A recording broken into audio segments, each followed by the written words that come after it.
Of course you're going to like Hitler. Because you don't really like Hitler or like communism. You just hate your current system so fucking much that you want anything that is as antithetical and destructive to it as possible to replace it. That's what you really want. That's a loss. That's what I think. And so if we can get people connected in various ways, why wouldn't you? That's Exactly. the direction we should go. And I'm not someone who thinks that this money is the silver bullet that's going to do the trick. I mean, you still have to convey structure, purpose, fulfillment, community, all of the rest of it that jobs traditionally have provided. Andrew, a final question. There's an academic in the on-deck circle, and I'll bet you've read the stories. It's Dr. Yampolsky who's been quoted as saying that he thinks in 5 years we'll have 99% unemployment.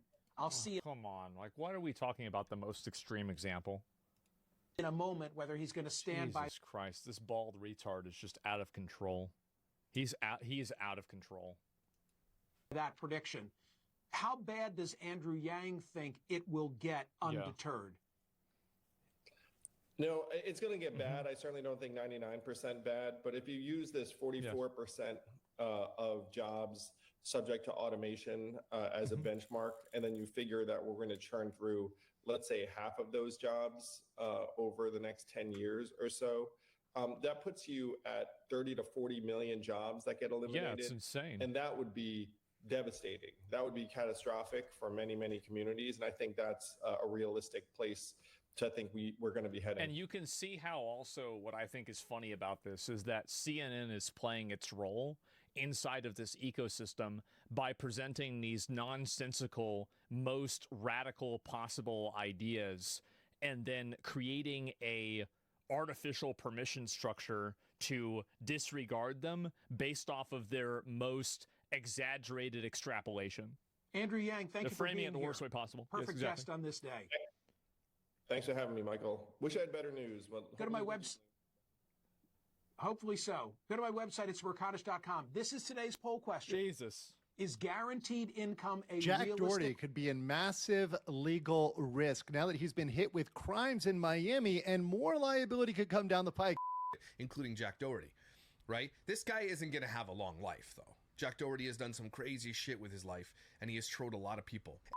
And as you know, after getting arrested, Jack got out on a $3,500 bail within 24 hours. But after his release, what Jack did was beyond reckless. TikTok, the YouTuber, it's wasted no time capitalizing on this moment, making more viral content. But some of that content mocking law enforcement and his arrest. He started disrespecting law enforcement, making fun of the authorities, and even after officers warned him not to disrespect them or mock the law, Jack continued doing it. Oh, with the TMZ logo, everything. It's a medium. That's a 2XL. Oh, it's 2XL?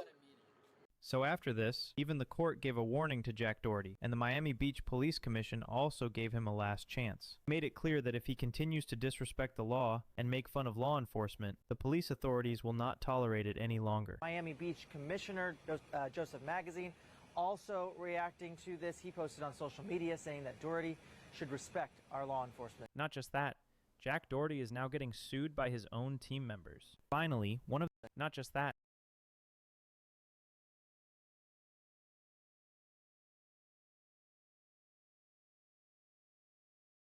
Jack Doherty is now getting sued by his own team members. Finally, one of the allies of Jack Doherty's OnlyFans agency and a friend of Jack Doherty, Claire, is now going to sue Jack Doherty. Along with that, it's coming out that Jack Doherty, with multiple former associates and models reportedly ready to take action. Whether it's lawsuits, investigations, or public scrutiny, Jack Doherty could be facing serious consequences like never before. Here, Legal Mindset just shared some angles where Jack Doherty is totally cooked, and once he goes to jail, there will be no easy comeback like before. There was duress in that signing of that contract. Invasion of privacy. You're streaming personal life without consent. It looked like there was no consent there. You've got defamation, a false portrayal of her image as immoral and a gold digger, etc. All those things stacked together. And at the very end, I wanted to put the cream, the cherry on top is a restraining order. I think the Florida crimes he just committed makes the perfect legal basis for a restraining order. At a very bare minimum, McKinley could hit him with a restraining order. So as you can see, the situation around Jack Doherty is escalating rapidly. What started as internal conflicts within his OnlyFans agency has now turned into a potential legal storm. And you know what is worse? This guy is now on the verge of becoming homeless. Yes, you heard it right. The major and one and only source of his income is now in huge trouble, and this guy is now losing his business also. As you know, for the last several days, Jack Doherty and his legal situation have been getting worse, and now it's worse than ever. As Jack Doherty is facing probation, if it happens, he can be banned from nuisance streaming entirely. But now, Jack Doherty may face an even bigger backlash that could make his legal situation even worse, and that involves his current main income source, his OnlyFans business. People dislike how they promote themselves, as they essentially paddle this adult content straight to kids, and it's very clear by the way they market themselves. A little bit of a stretch though, but the dude did call him out for being soulless. Since McKinley exposed all the evidence against Jack Doherty, Child Protective Services is going to talk to Jack again. And if this investigation finally concludes, Jack Doherty could face strict probation that may force him to shut down his OnlyFans agency. If she really wants to get back at him, if she's really mad about that, it's simple. It's so easy to get a restraining order right now based on just these activities. I will give you a full breakdown in this video, so make sure to keep watching until the end. So guys, I will show you the evidence and all the proof against Jack Doherty, which is literally proving that Jack Doherty's agency is promoting illegal adult content to kids and minors. This can totally ruin Jack Doherty and the future of his business. But now let's talk about what Jack Doherty said when a host asked him if he is going to marry any OnlyFans girl or not. Let's keep watching to see what Jack Doherty answered. Would you date a girl that did OnlyFans? I gotta just be the breadwinner. I don't know, I feel weird. A lot of these OnlyFans chicks are rich, right? They are. You wouldn't marry though. Like, you're not marrying an OnlyFans. I mean, maybe I would have, but like at this point, like it's probably not worth it. Like, you know. Well, yeah, like, I wouldn't. I don't think I'd marry a OnlyFans girl now. You know, there's no point. Yeah, why would you even marry any OnlyFans girl, Jack? It looks like you just want to use those girls for your OnlyFans agency, nothing else. Jack often comes across as abusive, acting like he only knows how to use girls to make money from them. And the biggest OnlyFans creators don't even know who Jack Doherty is, so there's really no opportunity for him there either. This is why the girls in his agency get even more frustrated with Jack, especially when he treats them poorly or humiliates them on live camera. Situations like this can make any ongoing investigations around Jack Doherty even more serious if the models from his own agency speak out against him. That could lead to huge trouble for Jack Doherty in the future. The difference between me and other people are that they spew lies and I actually spoke the truth with proof, evidence, and all that stuff. So I don't care about what anyone has to say. They're just liars. Yeah, McKinley, we all know you're not someone people usually praise, but since McKinley is speaking out against Doherty, the logic behind what she said and the consequences her statements created for Jack Doherty actually makes sense. What McKinley exposed about Jack Doherty raises serious concerns, and if any of it is proven true, then Jack should definitely face the proper consequences for those acts. I think the Florida crimes he just committed makes the perfect legal basis for a restraining order. At a very bare minimum, McKinley could hit him with a restraining order. These are the points you're hearing that could make Jack Doherty face permanent prison time once again. But not only that, all of this chaos is coming from Jack Doherty's OnlyFans agency, and the allegations are still piling up. There are claims saying Jack has been abusive toward the girls in his agency, and even accusations that he tried involving underage girls, which is extremely concerning for the authorities. If any of these allegations turn out to be true, it could lead to Jack's OnlyFans agency being banned and completely shut down. It's very likely that he's no longer paying salaries or giving out the contracted profits to the OnlyFans girls under his agency. And this is what's making the situation even deeper and more serious. Think about it. If the girls who actually brought Jack Doherty his biggest profits aren't getting paid anymore, why would they stay? These are the people who kept his business alive. And now, one after another, they've started leaving him. Grace, you walk away from me. How can I walk away from you? That's what I'm saying. Like, all you have one job is just to follow me. No, I'm not gonna. True. Just like we saw with McKinley and now Christie. This steady exit is turning Jack Doherty's so-called agency into nothing more than a complete trash operation. A failed, shady business with no credibility left. But here's where it gets even worse. The authorities have started monitoring Jack Doherty's agency closely. Legal issues are beginning to surface, and the reports are not looking good at all. The authorities are already aware that Jack Doherty has violated multiple laws and regulations, and that's only adding to his downfall. If all these accusations and investigations finally come together, this could be the final blow, the absolute end of Jack Doherty and his entire shady agency. And that's exactly why people watching Jack Doherty have started pressing him hard. Everywhere he goes now, people are confronting him, humiliating him, and even cursing him in public. So this is another reason why the authorities might pay even more attention to this issue and hold Jack Doherty accountable. And since Jack was recently arrested, it puts him under a much bigger spotlight in the eyes of law enforcement. If investigators find that Jack violated serious laws multiple times involving OnlyFans agency, then imagine how severe the consequences could be for him. His agency can get a permanent ban from the authority. Even creators like Atozi have publicly said that, based on the allegations, Jack could potentially face years in jail if everything is proven true. People dislike how they promote themselves, as they essentially paddle this adult content straight to kids. And it's very clear by the way they market themselves. A little bit of a stretch though, but the dude did call him out for being soulless, and now they were arrested for filming a gambling promotion in the middle of the street. He was breaking the law while in possession of things that he shouldn't have. So he was being a complete moron. But with him, that's nothing new, because his entire life is kind of like a skill issue. And currently he's now facing 7 years in prison. So Jack Doherty just got hit with 3 separate charges in Florida, and the max penalties are worse than what people think. Because he's facing a felony for possession of controlled substances, which alone can carry 5 years in prison. Then he has possession of under 20 G's of that Bob Marley special, which is a first-degree misdemeanor with up to 1 year in jail. And then on top of that, he's being charged with resisting an officer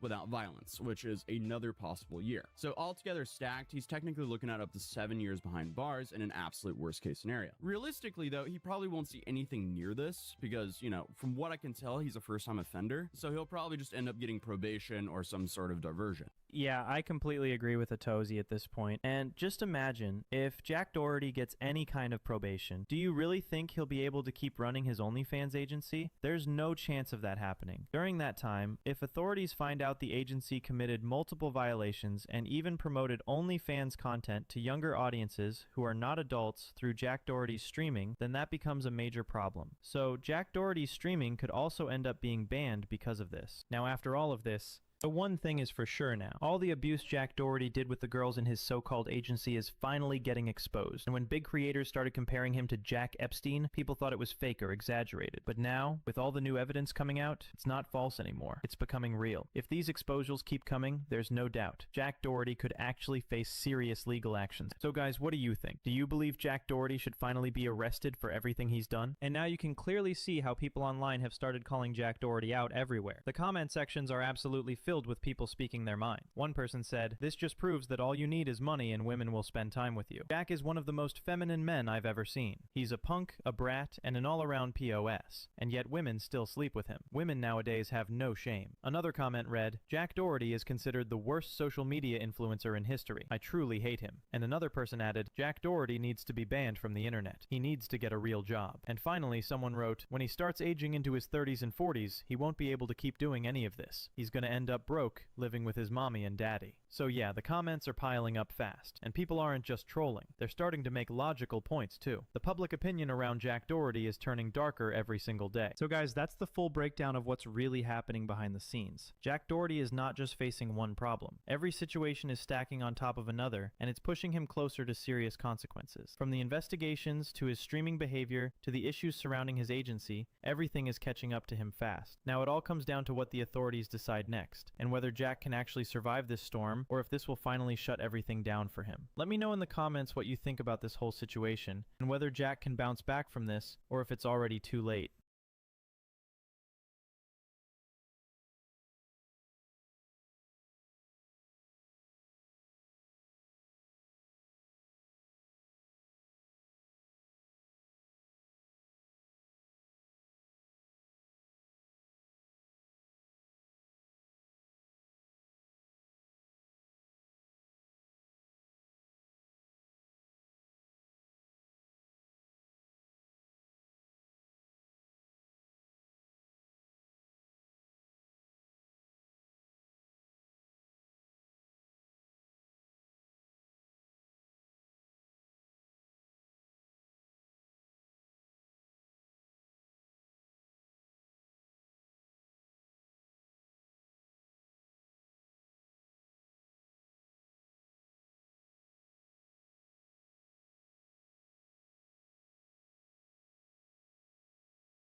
Solar energy is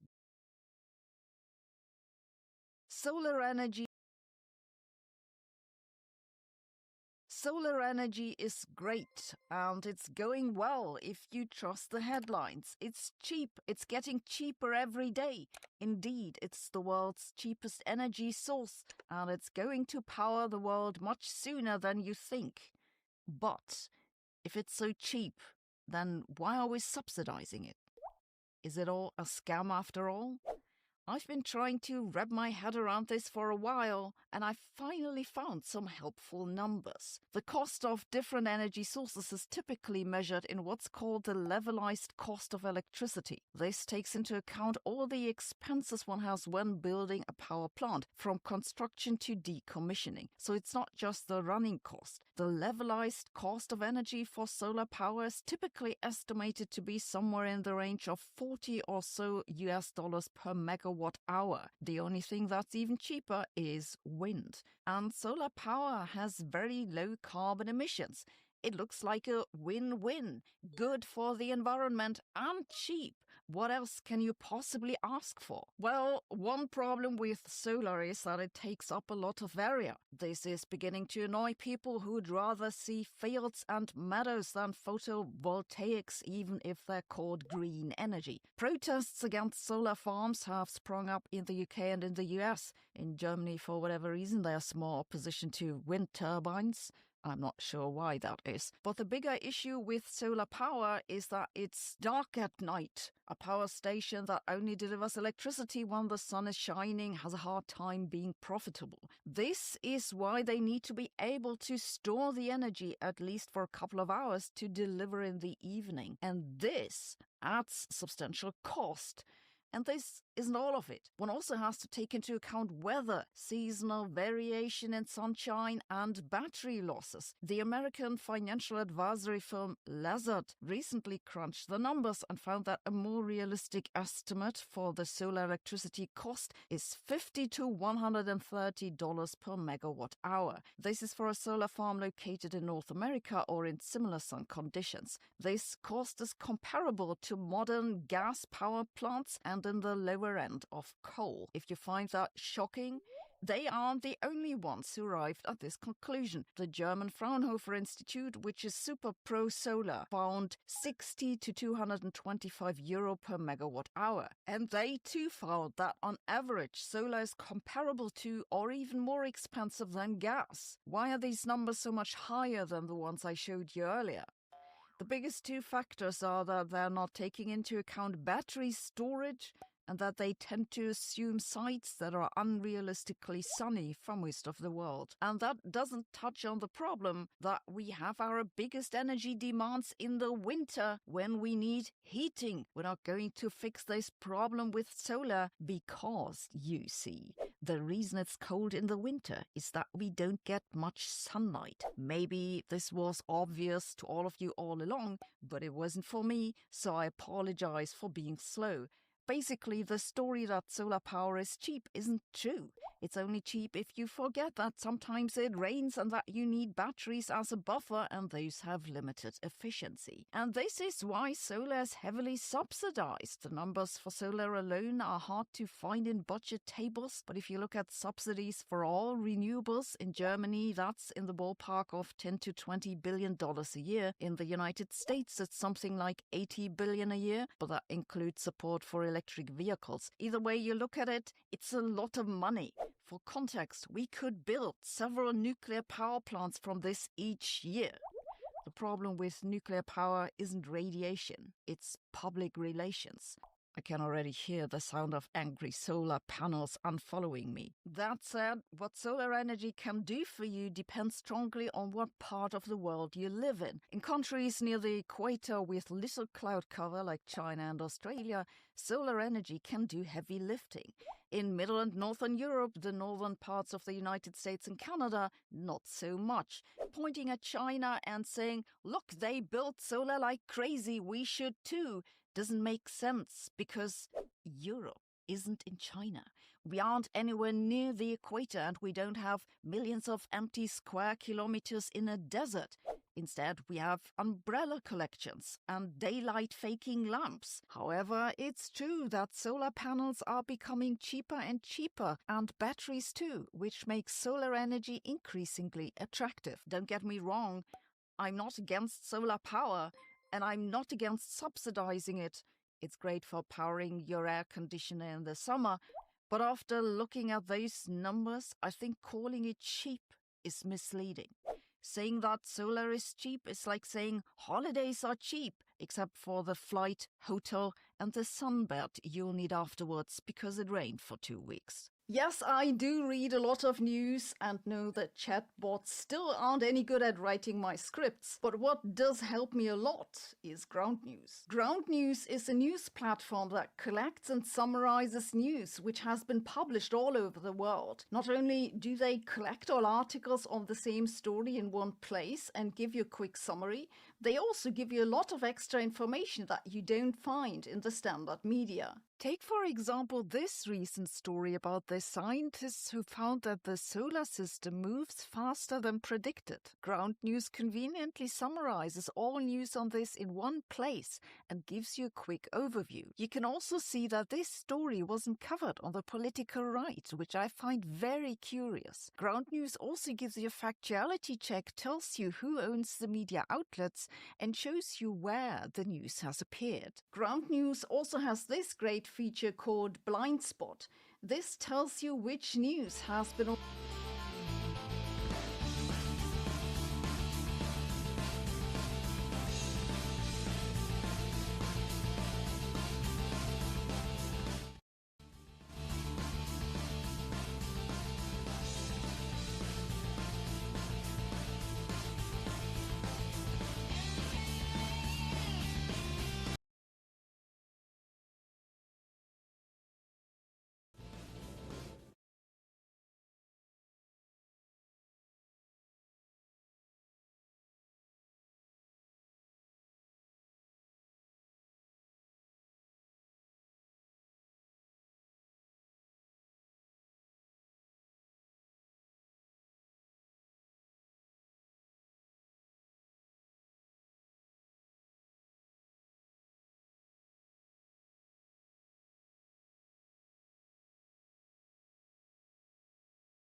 and usually contain just one single cell with very simple structure inside. And so for a very long time, life on Earth was single cellular. In this case, we refer to these single cell organisms as prokaryotes. And by definition, prokaryotes do not contain any nucleus, lack any complex machinery inside, and represent some of the simplest life on the planet. For example, all of the bacteria known to us are prokaryotes as well. But then, approximately 2.2 billion years ago, something truly evolutionary seems to have happened. For some reason, something else evolved and became much more complex. This was the beginning of eukaryotic life. The life that was still single-cellular, but contained a life on. Hello wonderful person, this is Anton, and in this video, we're going to be discussing one of the most fundamental questions in biology. The question on the origins of complex life right here on planet Earth. And that's because for most of our planet's history, the only living things that existed here were pretty simple and usually contained just one single cell with very simple structure inside. And so for a very long time, life on Earth was single cellular. In this case, we refer to these single cell organisms as prokaryotes. And by definition, prokaryotes do not contain any nucleus, lack any complex machinery inside, and represent some of the simplest life on the planet. For example, all of the bacteria known to us are prokaryotes as well. But then, approximately 2.2 billion years ago, something truly evolutionary seems to have happened. For some reason, something else evolved and became much more complex. This was the beginning of eukaryotic life. The life that was still single-cellular, but contained a lot of complexity inside, including individual organelles and individual structures inside a cell that allow this type of life to now produce something even more complex. Basically, us. And so everything you see around you, animals, plants, fungi, and every human you see, are basically the result of this initial evolution 2.2 billion years ago. But the evolution of this complexity is still a bit of a mystery. Although now, thanks to some of the recent research and some really surprising discoveries, especially based on this study you can find in the description, we can potentially start piecing together this somewhat bizarre timeline and discover how everything formed. But in this video, we're going to be discussing a discovery of this very specific organism, this strange thing you see right here referred to as Solarion ariana, that was discovered completely by accident because it seems to be pretty rare. Yet despite of this, it now sheds very important light on the evolution of complex life, especially the time when we acquired mitochondria. The organelles that sometimes are referred to as the powerhouses of the cell, but in reality are just so much more complex. As a matter of fact, as I've discussed in one of the previous videos, there's maybe a slight chance that it's really the mitochondria that seem to be running the show inside our bodies. Basically, they're the brains behind everything. But you can learn about this in one of the videos in the description. Either way, today we're going to focus on this Solarion and try to understand its place in the history of life and how it might have just helped us find this missing link in terms of evolutionary history, because something inside this organism seems to be very unique.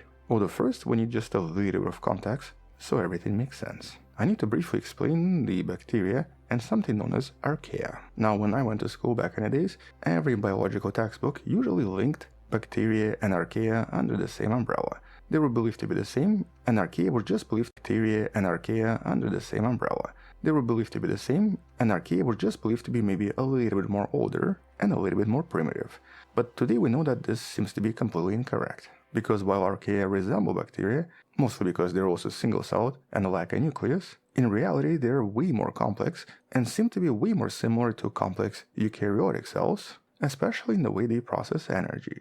And one of the most exciting recent developments in the field of archaea is centered on a group of archaea referred to as Asgard, a phylum of archaea discovered back in 2017. Now, there's actually a series of videos about this archaea in some of the links in the description, but in essence, in mid-2010s, scientists studying a location in the Arctic referred to as the Loki's Castle hydrothermal vent, located pretty close to Norway, discovered a completely new species of archaea that you can kind of see in this image. And so, following the naming convention that usually refers to new discoveries by the location name, this entire group eventually became known as the Asgard, basically the home of the Norse gods. But why exactly are these archaea, and specifically the Asgard archaea, so important? Well, it's because their genome encodes many eukaryotic signature proteins, basically exactly the same stuff we have in our own bodies. And these are specialized proteins related to things like membrane modeling, and even structures like actin cytoskeleton. And none of this usually exists in bacteria, but all of this exists in us. And so these complex cellular systems were previously thought to be only inside eukaryotes, yet these unusual archaea contain them as well. In other words, Asgard archaea show us that simple ancestors of complex life already had similar building blocks for complexity, despite being billions of years old. And so today we consider them to be the closest relatives to eukaryotes, and very likely that missing link that basically turned early prokaryotes or bacteria into more complex cells. With most of the genetic analysis today suggesting that eukaryotes very likely emerged within this Asgard lineage, and specifically inside a group known as Promethearchaeae, so a very specific group of Asgard archaea that at some point swallowed a bacterium. And so this brings us to the key event, the emergence of eukaryotic cells. And this seemed to be some kind of a symbiotic relationship that possibly developed pretty quickly. It was a merger between two different organisms. One of them was one of these, most likely an anaerobic Asgard archaeon, eventually incorporating a specific aerobic bacterium that was able to consume oxygen and produce a lot of energy. But here the captured bacterium was not destroyed or digested, and instead started living inside the archaeon, providing energy. And the thing is, not so long ago, I think like 2 years ago, there was a major discovery of this happening in real time in a completely different species using a completely different bacterium. You can once again learn about this in one of the links in the description. And well, eventually this partner became mitochondrion, an extremely essential organelle that's now present in practically almost every cell inside most complex life. So this was one of the most successful symbiotic relationships in history of the planet. And there's of course a lot of evidence behind the story.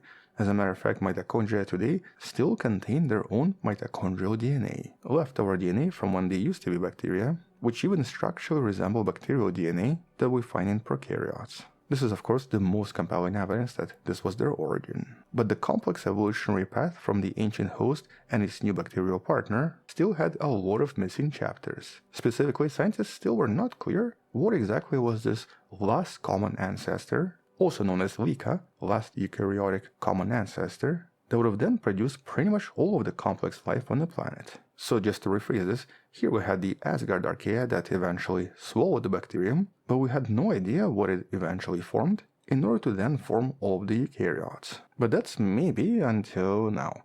Enter Solarion ariana.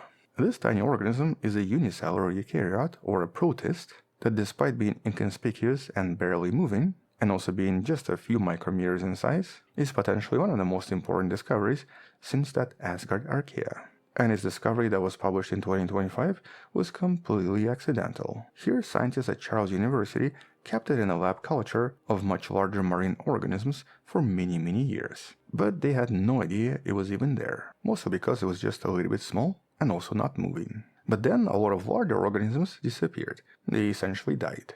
And that's when they started seeing something else. Solarion came into view and allowed researchers to study it because it was just maybe a little bit unusual. First of all, there were not that many, just a few of them present in a large sample, which basically suggests that these organisms seem to be relatively rare. But despite its rarity, genetic search suggested that Solarion is actually globally distributed in most of the marine sediments and is present in most locations on the planet, but in small amounts. Which of course suggests that a lot of our evolutionary past is normally still hidden from us, simply because many of these ancient organisms are only present in very small numbers, or could also be hiding in locations we rarely explore, such as very difficult to reach marine environments. And morphologically, Solarion has two life stages. The most common stage is what you see right here, the sun-like cell, more or less spherical or globular in shape, and also producing these numerous stalked appendages, or I guess like sun rays, radiating outwards. These unique structures are referred to as celestiosomes. And Solarion uses these celestiosomes to actively capture and then immobilize bacterial prey, which basically suggests that it's a type of a hunter, except that I guess not a very active one, instead choosing to be immobile and capturing prey as it comes close to it. But apart from this stage, it also contains a much more rare flagellated cell stage with a much more elongated body and a prominent posterior tail. And in this study, researchers hypothesized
is that this was very likely involved in sexual reproduction. And we know that this is basically the same organism because right here they even filmed it transitioning from the flagellated stage into the sun-like stage, which is honestly one of the coolest videos in this entire study. But the surprises here were all genetic. Through extensive genomic analysis, scientists realized that Solarian does not belong to any previously known major lineage. It seems to be literally in its own family. Here it represents a newly defined phylum referred to as Celestes, or I guess sun-like, which along with several other protists discovered in the last few years, which are mysterious for their own reasons, seems to form an entirely new eukaryotic supergroup referred to as Disparia, a new lineage of these ancient evolutionary single-cell organisms. But unlike other members of Disparia, Solarian is still super unique. And that's once again because of its mitochondria. Now, going back to Asgard archaea, today scientists believe that once archaea somehow acquired this bacterium that would eventually turn into a mitochondria, it very likely created some kind of a alpha proteobacterium, which was a transitionary stage between a true eukaryotic cell and just a symbiosis between archaea and bacteria. So here it still did not have a true mitochondria, but they were already living together. Well, it turns out that Solarian retained a specific rare remnant of the bacterial ancestor, in this case a gene referred to as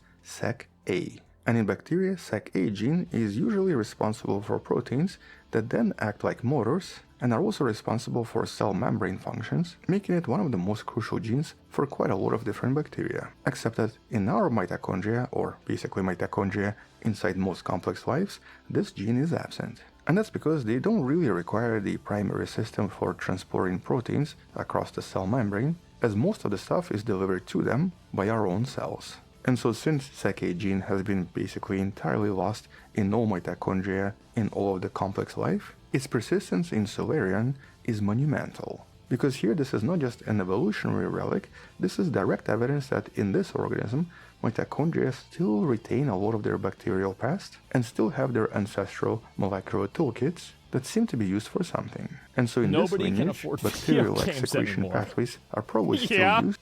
Guys, we're in some serious trouble.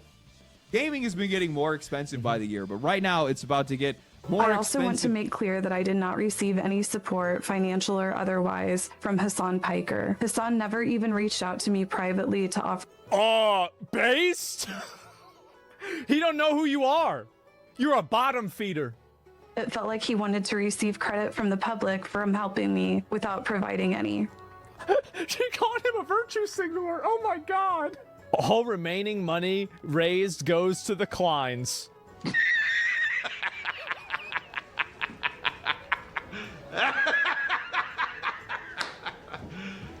You serious? Oh man. Hassan got roached out in Casey Tron's apology. I also want to make clear that I did not receive any support. Carefully place a metal straw into some frosting like this. Carefully remove it. And then place that right into your favorite cake. I'm now taking some extra icing and I'm spreading that up and down. You know, sometimes you have to, as they say, trust the process. Then take some Kit Kat bars and placing these on the side of the cake like this. So I kind of ran out of Kit Kat. Next I have some M&Ms and then adding that to the top of the cake. And now I am adding these to the straw. That's why you wanted the frosting there. And then we're going to put the smaller pack right on top like this. Okay, mine might not look quite as good, but hey, I'm still happy with it. Oh, and somebody in the comments said you could use more M&Ms instead of Kit Kats for a waterfall effect. So that's why I ran out on purpose to try that. Forgot a fork. Yeah, this is just as good as you think it is. You know what I also love about this? It's guilt-free, and if you know why, put that in the comments. Out of 10. Okay, bye. Carefully place a metal straw into some frosting like this. Carefully remove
Boy, you gotta be dumber than a bag of fleshlights if you think that you're gonna get away from the cops and run away. Come on, brother. Which gate is it? While investigating a hit-and-run crash, an officer hears a nearby car rapidly accelerating.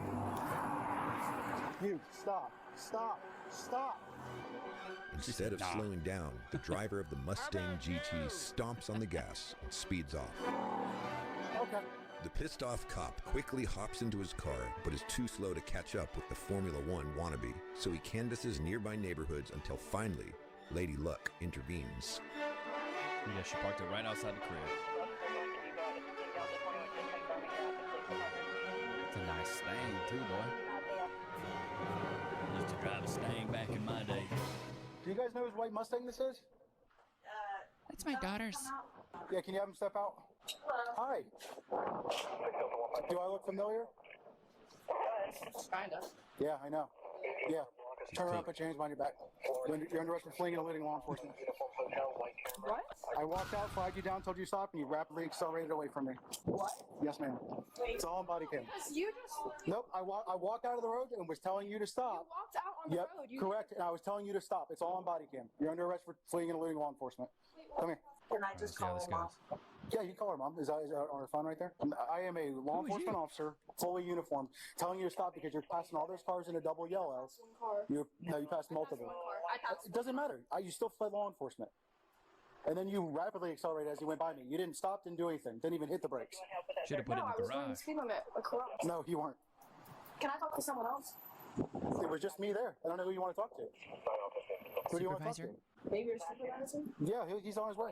Bro, I hate it when people are like, let me talk to your supervisor. They've seen like a couple episodes of Cops, and they're like, let me talk to your like the supervisor's going to come out and back up this cop. Boy, you got to be dumb. Stupid. You're more than welcome to. That's fleeing and eluding law enforcement. So go ahead and sit down for me. Do you have anything on you? Because I have a female that's going to come search you. No. Yeah. Yeah. Huh? Oh yeah, yeah. What is this archetype of like girl? Like they all wear the booty shorts with the super tight black tops. Is that what it is now? So yeah, no, I literally was at. I hear her car accelerating rapidly, so I look and she's in the middle of passing vehicles, coming back over. I'm in the road, hands up, telling her to stop. Clearly look like a law enforcement officer. No brakes, no lights, nothing. She just keeps going, guns it. So that's fleeing and eluding all day long. So. Can we go to court for this? Absolutely. You're going to be going to court no matter what. And you said you have it on dash cam? I have it on body cam. Okay. Even better, because I was right there. I mean, it's going to be a misdemeanor. So, what's You're your not name? going to prison for this. But... I know. I agree. Fleeing law enforcement is pretty ridiculous. I absolutely agree. And I'm also towing your car and putting it on a 30-day hold. So, just letting you know. They're arresting me for fleeing and eluding. I passed in a double line, and then an officer came me for fleeing and eluding. I passed in a double line, and then an officer came. I said, I'm getting arrested because an officer said I was fleeing and eluding. I was driving on.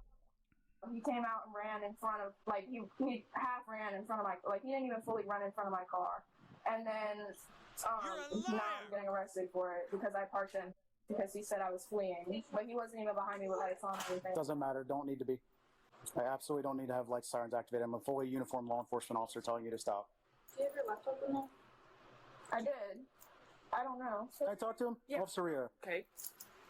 Hey there, it's Officer Riera, New Smyrna Beach Police Department. Do you have anything? What officer who? Officer Riera with the New Smyrna Beach Police Department. Hey, Riera. Okay, good. So, literally, I'm in the middle of the road. I'm a fully uniformed police officer telling her to stop. Not only does she not even apply the brakes, she rapidly accelerates away from me to the point where I have to jump in my car, which was parked several hundred feet away because I was investigating a hit-and-run crash. And now all of a sudden she's gone nowhere, so then I obviously find the car and make contact with her. So I don't need to have lights and sirens on behind her or anything like that. I'm a fully uniformed. Bro, he got that stuff on, though. You see him with the boots, bro? He looked like he about to go, like horse jockey life, bro. He got that shit on. Got that shit on, boy. And now all of a sudden she's gone nowhere, so then I obviously find the car and make contact with her. So I don't need to have lights and sirens on behind her or anything like that. I'm a fully uniformed police officer. I was given clear hand signals to stop, and I have a witness who was the victim of my hit-and-run crash who watched the entire thing. So, you know, of course, that meets statute requirements for fleeing and eluding. I don't mean to be a jerk about it or anything like that, but that's where we're at, okay? How far did she go from when you tried to gesture her to stop? Over a mile. So she didn't try to pull off the road down the street, nothing like that. Was she able to see you? Or? Oh yeah, I am in a. She just told me I saw him in my uniform, so that's all I need. Like, and I know she saw me because I was about in the middle of the road to where before she would run me over, so I didn't want to get ran over because she was already doing 65 plus. So, yeah, I have everything I need for fleeing and eluding. It is what it is. So she can take it to court. It's going to go to court no matter what. But that's what I have. It meets statute requirements. That's what we're doing. Okay. Okay. Can you put her back on the phone? Yeah, you're on speaker. Hey. What's the bag gonna say? Yeah. Alright. So you'll probably be in jail for the weekend then. Yeah, good. So. Because you're not gonna get out right away. Why were you going that fast down? I passed one car. I passed one car because he was going like 30, and I passed him. My daughter's phone. Embarrassing. So why didn't you pull over at the time when he waved you down to stop? Why didn't you stop?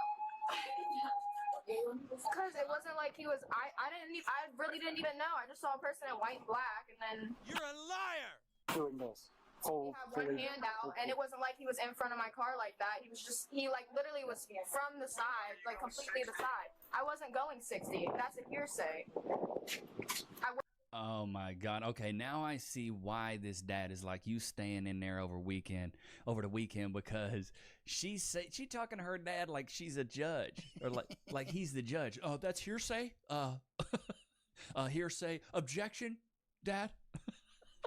No wonder he letting her stay over the weekend. I'd let her stay over the weekend too. Hey, man. I'd let her stay over the weekend. You got to learn this lesson, man. I was not going 60. From 30 to 60. I can't just do that when I'm in the other line going over to the other side. Somebody came to pull you over. He didn't. He came over and found my car and pulled. It's all on body cam, sir. I was almost in the roadway. The reason I didn't go all the way in the roadway is because she was going so fast I didn't want to get hit by her because obviously I could see that she was not slowing down. It's just what he thinks. Okay. I'm actually an instructor for speed measurement, so smart. I'm not laughing. I wouldn't be laughing. It's a felony. You committed a felony. Don't laugh at that. Ooh, I thought that was a misdemeanor. Ooh, that felony gonna hit. Get that OF career started. You're being cocky. You're not even being polite. You're not even using manners. Yeah, this has been her the entire time, sir. I know. That's what I don't get with her. It's just totally ridiculous. So you don't understand what you just did. I do. Oh, you do you? You're really? a liar. Like, how do you understand what you're doing? Because you're being a smartass the whole time to me, too. So I can only imagine how you're speaking to an officer. It's all on body cam. I've been trying to be respectful to her, but... Right, I don't get it. Like, so you just totally just screwed yourself inside and out for what you just did. Big time, because now your car's going to get towed to the impound. You're going to have to pay to get that out, too, now. Yeah, it's like 30 days. Yep, there's going to be a 30-day hold on it. There's going to be a 30-day hold on it. So your nursing stuff is going to be screwed up now, too. Oh, you ain't about to be a nurse with a felony. Because you don't have no damn manners.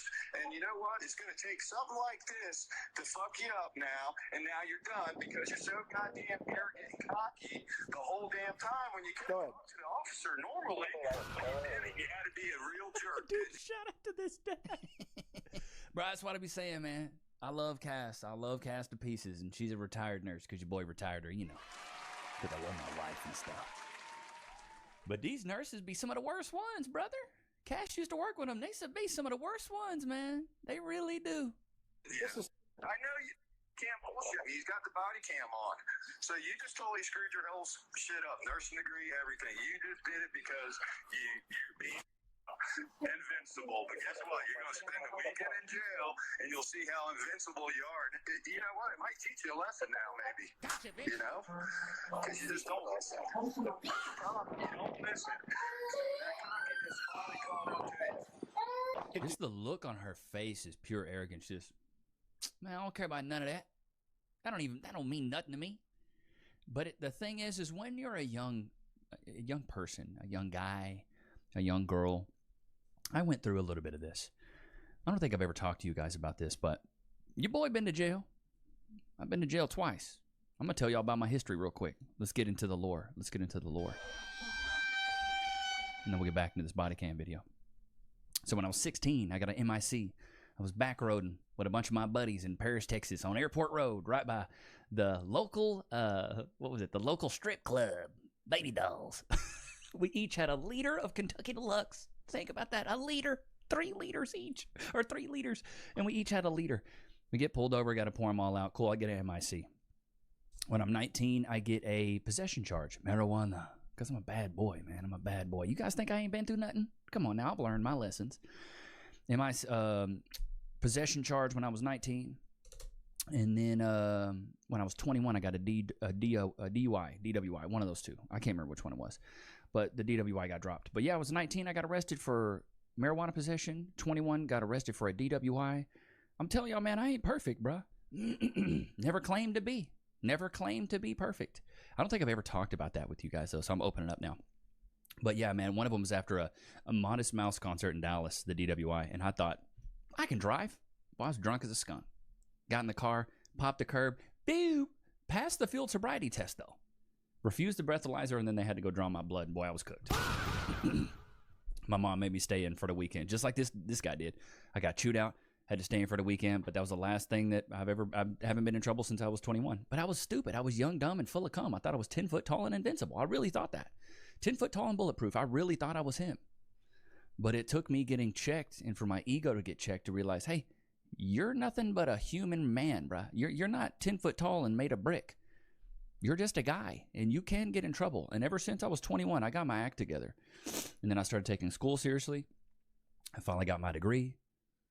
And I changed my life. I turned my life around because I was this close to being a degenerate. I don't know if I've told you guys this, but my dad, career degenerate, institutionalized, in and out of prison. He just got, I tried to call him on Father's Day. Guess what? He was locked up for meth. Sorry, Chad, I got this cough. I don't know if it's residuals from what I was feeling the other day. Dad's a complete degenerate. My half-brother, he's institutionalized. He's been in and out of prison the last, 20 years. He gassed an officer. When you mix up urine and feces together and you put, shard glass in there and then you throw that in an officer, he did that to an officer just straight. Idiot.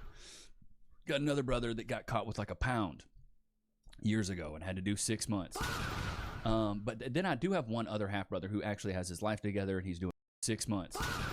But then I do have one other half-brother who actually has his life together and he's doing very well. So shout out to him. My oldest brother.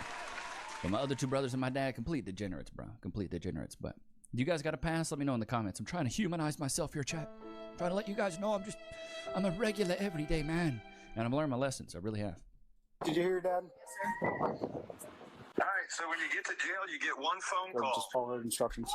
So you better figure out who you're going to call, to get you out of jail. Thicker than a Snickers. Thicker than cold peanut butter. So when you call your mom and start bitching at her and stuff, she going to make you sit. You call me, I'll make your ass sit too because I'm not putting up with this shit. You got an attitude. It's going to change. They're probably sick of it, dude. They've probably had to deal with this so long and this attitude and this pompousness and this arrogance from her for so long that they're sick of it. I mean, look, she's got her nails done, booty shorts on, hair's done, makeup's done, and the way she's acting around a cop is crazy. And then talking to her dad like that, even wilder. You gotta change. It's ridiculous. This might be your game changer. You could have been probably polite to the officer from the get-go, and you probably wouldn't be in the situation you are right now. And I bet if you asked the officer that, your cockiness is probably what put you in that position right there. I guarantee it. All right, she's getting searched right now by a female deputy. Do you have anything else for her? If not, we're gonna load her up and do some paperwork. Okay. Okay, thanks, sir. Yes, sir. No problem. Great dad. W dad. Do you want her back on?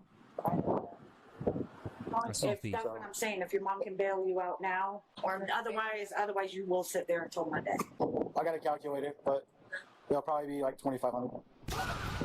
Do you have an older brother? Yeah. Yeah. So I know him very well. Yep. He's in the Air Force? Did you go to high school? Yeah. Don't try to be cordial now, Rebecca. Don't try to be his friend now, baby. You done screwed the pooch on that. That ship has sailed. So, actually, so you got jewelry on. Do you want to leave that with them and not bring it into the jail, like the earrings and stuff and your necklace? Because we don't leave that in jail. Yeah. So if I uncuff you, do I have to take him out? You're not doing anything? All right. Watch her. Dude, if she took off, I would die laughing, bro. If she took off and just be like, She's a runner, she's a track star. 10:45, we got a runner here. This is me being very nice by her, so. Oh, Mom. Yeah, if we have a problem, I'm gonna let her talk to you. I'm getting arrested because I fleed an officer. Fled. She's gonna need somebody to post a Anything else in the other jewelry? Isn't it? Wait, chat. It's been a while since I've been locked up. Yeah, it's gonna be like 10% of that, right? Percent of probably $2,500. Like $250. Fled. She's gonna need somebody to post a Anything else in the other jewelry? Isn't it? Wait, chat. It's been a while since I've been locked up. Yeah, it's gonna be like 10% of that, right? Percent of probably $2,500. Like $250. Have you ever been arrested before for anything? Fake eyelashes, fake nails, tons of jewelry. Good lord. All right, thank you. Okay. All right. Bye, Mom. It's not fun. Be prepared to be strip searched. What strip search? What strip searched, baby girl? You about to go grab your ankles. And you bend over. And now that you know that, if you do have anything on you and you introduce it into the branch jail, it's a felony, okay? All right, I'm just, I tell everybody I arrest her. I'm going to cuff her up front since seems like Dad's kind of talked a little bit of sense into her. Are you good with that? Are you good with that? No. Are you good with that though, since she'll be in your car? Yeah. And is your guys' pool car available or no? No. Okay.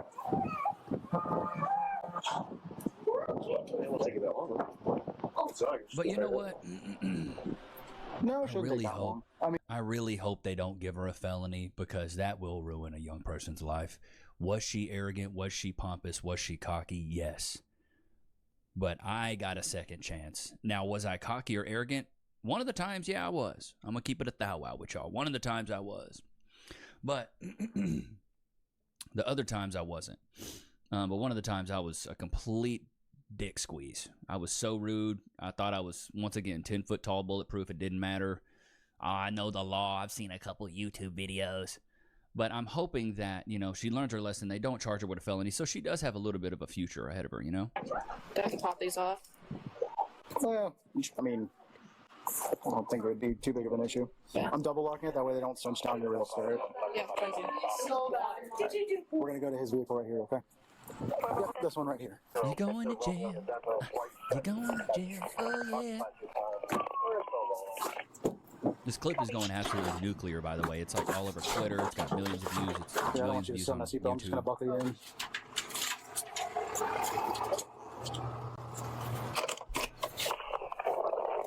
See, what I don't get this whole time, though, for me, there came a point when I was in that car, I was apologizing. I was like, you know what?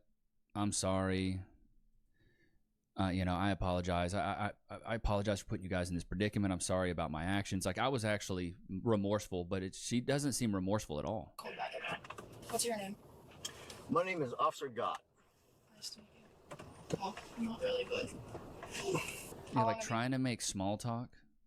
What's your name? How long have you been an officer? You really don't care. Been a police officer. Almost 11 years. Do you like it? Oh, I absolutely love it. I mean, if I didn't like it, I wouldn't be doing it for 11 years. See, because that's probably what's gotten her out of trouble for so long, is this likable nature. This, to me, is a sign of a narcissist here. How long do you think I'll be there for? Well, it depends. I'm pretty sure that it's a third-degree felony, so you'll have a bond. So a couple hours, then you'll be able to bond out. Still, a felony's bad, bro. It's not looking good, brother. Fixing her hair. It's the last thing you should be worried about. Fixing your hair. The way you look. Want to look cute going to jail? Go ahead and step out. You about to be in that orange jumper. We're going to go on the right side of this You ain't about to be looking cute. I'm just saying, I'm just going to drive you over here. What? Yeah. She literally admitted to the entire thing. Like, I've known the family for a long time. I played football with her older brother. Yep, I know your dad, I know your brother, very well. Did you play baseball or like football with him? Oh, I played football for a long time. Yeah. I follow him on Facebook. Yeah. If the crime that I'm charged with wasn't a felony, I could have just wrote you a ticket and be done with it, but unfortunately, it's a felony. No matter what, I have to make a physical arrest. But you have like 0 criminal history, right? Unfortunately, it's a felony. No matter what, I have to make a physical arrest.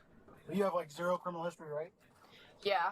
I mean, one time I shoplifted when I was 16, but I don't think it's on there. Did they charge you with anything or no? No. Can this get expunged or anything? I mean, potentially, if you have no criminal history or anything like that. Yeah. You know, then That's what happened with me, at least. Do you want the windows up like that or down like that, or It's do you want fine like that. It's fine like that. The camera's kind of covered by that thing. I don't know if that matters. Well, if it makes it any better, that was my captain texting me. I'm probably getting in trouble because of how fast I was going looking for you. Because by the time I got back into my car and to go after you, No remorse. You were so far gone. I was like 2 sirens. I was doing over 100. 0 So I'm remorse. probably getting in trouble for that now. So if that makes you feel any better. Do you have Not any really. extra waters? No, I don't have a pack of water. I had a couple bottles, but I don't have any more. I have a Red Bull if she wants one. You want a Red And Bull? what she doesn't realize is she's getting treated really well right now. Do you think they offered my ugly ass Red Bull? No. How about news? She said Not a Red Bull? Bruh, they wouldn't offer me water, Red Bull, nothing. Right? Like, No. all weird? Okay. I just need something. I got you. So like I said, I'm only writing you the civil traffic, just passing or no passing zone, Okay. instead of anything else criminal. Okay? Thank you. Right? I don't think I was speeding. I mean, I wasn't looking down. Listen, I'm not charging you with any speed or anything like that, but you were definitely, I visually estimated you at about 60, easily. What's the speed limit on that road? 40. Oh. Well, 20 over, I believe, is a felony. She was taken into custody for fleeing and eluding law enforcement, which is a felony in the 3rd degree, and disobeying a no passing zone sign. Bond was set at $2,500, and a traffic citation was issued for $166. She's currently out on bond and awaiting trial. Man, oh man. Start that OF career, baby. Because I don't think, and then correct me if I'm wrong, Internet. Can you be a nurse with a felony? Let's just look that up. Yes, you can be a nurse with a felony, but it depends on the state. The nature of the Good Lord. The nature of the felony and your efforts to demonstrate rehabilitation. Some convictions will automatically disqualify you, while others require a case-by-case review by State Board of Nursing. It's crucial to be honest with your conviction and contact your state's Board of Nursing early to understand their specific process requirements. Interesting. Okay. Well, for me, I wanted to be a teacher, and they're like, you got misdemeanors. It's whatever. We don't care. We don't care. Oh my God, this is wild. So I do hope the girl. I hope that she can get a job, because the last thing I want to see is our youth being tainted by the judicial system, even if they make mistakes. Because, dude, I made mistakes. I was stupid. I was young, dumb, full of cum. I thought I was, once again, 10 foot tall and bulletproof. I really did. I thought I was Himothy. I thought I was Himothy Chalamet. You know, I thought I was him Duncan. I really did. I thought I could get away with anything. I really, really, truly did. I thought I could just do whatever, and it didn't matter, and I was going to be fine. I really did. I truly, truly did. So I hope that she gets a chance. And maybe she will get it expunged if she doesn't get in any more trouble. You know, the problem is, though, it's mainly her attitude. Like, I don't really blame the dad for getting onto her as much as he did, because her attitude is absolute dog water trash. It's bad. She's got a really bad attitude. Not once did she apologize. Not once did she say, you know, hey, I'm sorry for the inconvenience. I apologize for, you know, and more than likely, I would say, if she would have shown some remorse, I bet the cop would have been like, you know what? We'll look out for you. Won't take you to jail. Won't give you a ticket. None of that. You know, we'll take it easy on you. But she showed nothing.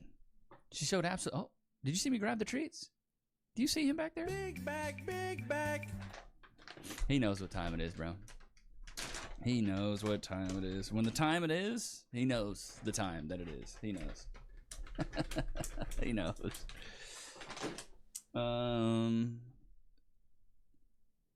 Free. Sit. Wait. Shake. Good boy. Free. Go to your place. But dude, I've been there. I'll tell y'all about a story. So when I got locked up for the Kush charge, right? I get in there and I'm bawling my eyes out, bro. It's my first time in jail. I'm 19. I'm like, oh God, my life is over. I get in there, and it's real late at night, because nothing good happens during the day. It's all real late at night, right? And I get in there. They give me a mat. They change me up. They do the strip search. Cough. Make sure nothing's in your freaking keister. They set me in a room with, it was like pitch black dark, so I don't even know who I'm in there with. It sounded like maybe 5 or 6 different dudes, and we all got mats laying around. I get in there, and one guy's like, you can put your mat over here. I was like, okay. So I lay my mat down, and they're like, what are you in for? I was like, a weed charge. And one of the guy goes, I got 7 of those. You'll be fine. You'll be out tomorrow. Another guy's like, I got my 5th methadone charge. I was like, oh my God. I was like, I guess I'm good. And they're like, man, you're going to be out in the morning. You're fine. Just use your one phone call. Who's going to bond you out? My bond was like $250. It was something like similar to that. I was out the next day, but I was remorseful. I was apologetic. I was like, hey, I'm sorry. And you know, it's funny because when you go to jail, the cops, they be laughing at you, bro. They don't care. They do not care. They will be clowning you. You have some fun last night, huh? Did you? And then when I got the DUI, I went in with my buddy, and luckily they locked us up in the same cell together. So it was kind of like, hey, man, we're here, you know? It's like, we're here together, man. You know, it's just me and you, 2 outlaws, you know? So that was kind of cool. And I remember when I was in there, you know, huh? Did you? And then when I got the DUI, I went in with my buddy, and luckily they locked us up in the same cell together. So it was kind of like, hey, man, we're here, you know? It's like, we're here together, man. You know, it's just me and you, 2 outlaws, you know? So that was kind of cool. And I remember when I was in there, you know, they got to give you some food, especially if you're staying over there for like 12 hours. And they gave us, I remember I got a honey bun, just a regular good old honey bun, pure nostalgia on that, and a cup of ramen noodles. That was it. That's all you got. Over 12 hours, a honey bun and a cup of ramen noodles. I was like, no wonder the people that stay in prison for a long time come out big back, because all you want to eat is commissary food. You want to eat the snacks. So, but that was my last time, man. But I remember when I was in there the second time with my buddy for the DWI, I got out before he did, and I was like, hey, buddy, man, it was a good run, all right? It was good to have you, son. You stay strong in there, brother. Just going back and thinking about it. Chad, are you guys surprised? I don't think I've ever told you guys this. But yeah, dude, I've been in some trouble, man. I'm not squeaky clean, you know? I'm not squeaky clean. I know a lot of people think, oh, he's so professional. No, I'm not. Maybe I can sound smart, but in reality, bro, I've done some dumb stuff. I've done some really dumb things. I'm just really good at relationships. That's kind of like my forte, as you could say. But yeah, dude, I've been through the mud. Got to tell you guys, I got kicked out of high school for weed too. Boom. I went to alternative school. Like the last 6 months of high school, I graduated from alternative school. Like, bro, I was on the path to destruction, to degeneracy. I was on a really bad path. So if any of you guys are down and out, you feel like you're at your lowest of your low, don't think that I had a silver spoon, bro. Raised up, crappy house, you know, in a bad part of, let me show you the house I grew up in. Sorry a second, Northwest, Paris, Texas. I'm going to show you the house I grew up in, bro. Let's see here. Can I zoom in a little bit? All right, this is the crib I grew up in right here. Little 3-bed, 2-bath. Horrible. It looked just about like this. I've fallen out of that tree so many times. Stupid. But this is the house I grew up in Paris, Texas, on a crappy little road. Right? This is what I came from, bro. And I was almost, you know, the statistics I read about where, you know, 70% of young boys and young girls in fatherless homes lead down a path of degeneracy. I was almost that. That's why I'm so passionate about this stuff, dude. Because that was almost me. Kicked out of high school at 19, or at 18, arrested at 19, arrested again at 21. I thought I was going to be in the pen. I realistically had dreams, bro, thinking I'm going to be in prison for something, and that's what's going to teach me my lesson. I thought that, and I thought, that's part of my path. That's part of my journey. I really did. And then I went to school, and I realized, man, if I work really hard and I just follow the rules, I don't get in trouble. Isn't that crazy?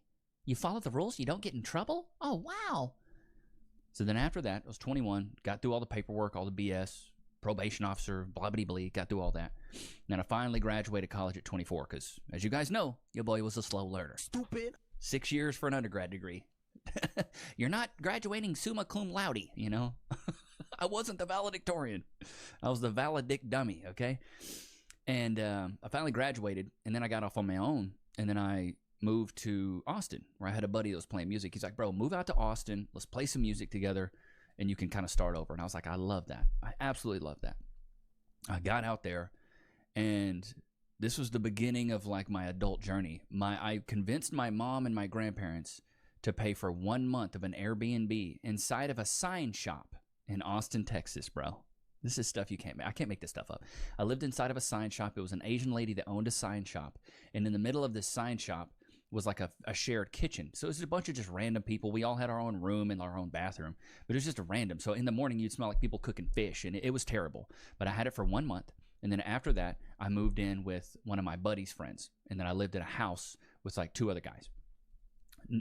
And by the way, I'm 24 years old, right? I'm an adult. I should be living on my own, but I can't. I realized that teaching's not going to do it for me. 6 months into teaching, so I'm about 24 and a half, let's just say. 6 months into teaching, I go, this is not it. I'm done. I get on Indeed, I get on LinkedIn, and I find out I can get a sales job at a company by the name of Yodel, Y-O-D-L-E. It's a marketing company where basically you call up businesses, small businesses, and you convince them to buy this marketing package they really don't need that really didn't work, which is why the company got bought out by web.com later on. But anyways, I went there, and once you hit a certain commission tier, you got 100% commission of whatever you sold. So I was like, wait, I can sell something for $600 and make $600? Yeah, I'm down for that.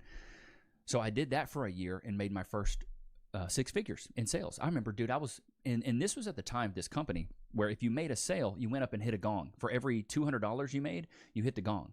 So if I made $600, boom, boom, boom. You make $800, boom, boom, boom, boom. You know, you make $1,000, you hit that thing 5 times, and I'm hitting it so hard, I'm breaking the gongs, I'm breaking them out because I'm proud. I'm wearing suits every day. I'm showing up. I'm like, I'm gonna be my best. I'm gonna be my best self. I'm gonna rub shoulders with the guys who are doing well. I was really reinventing myself.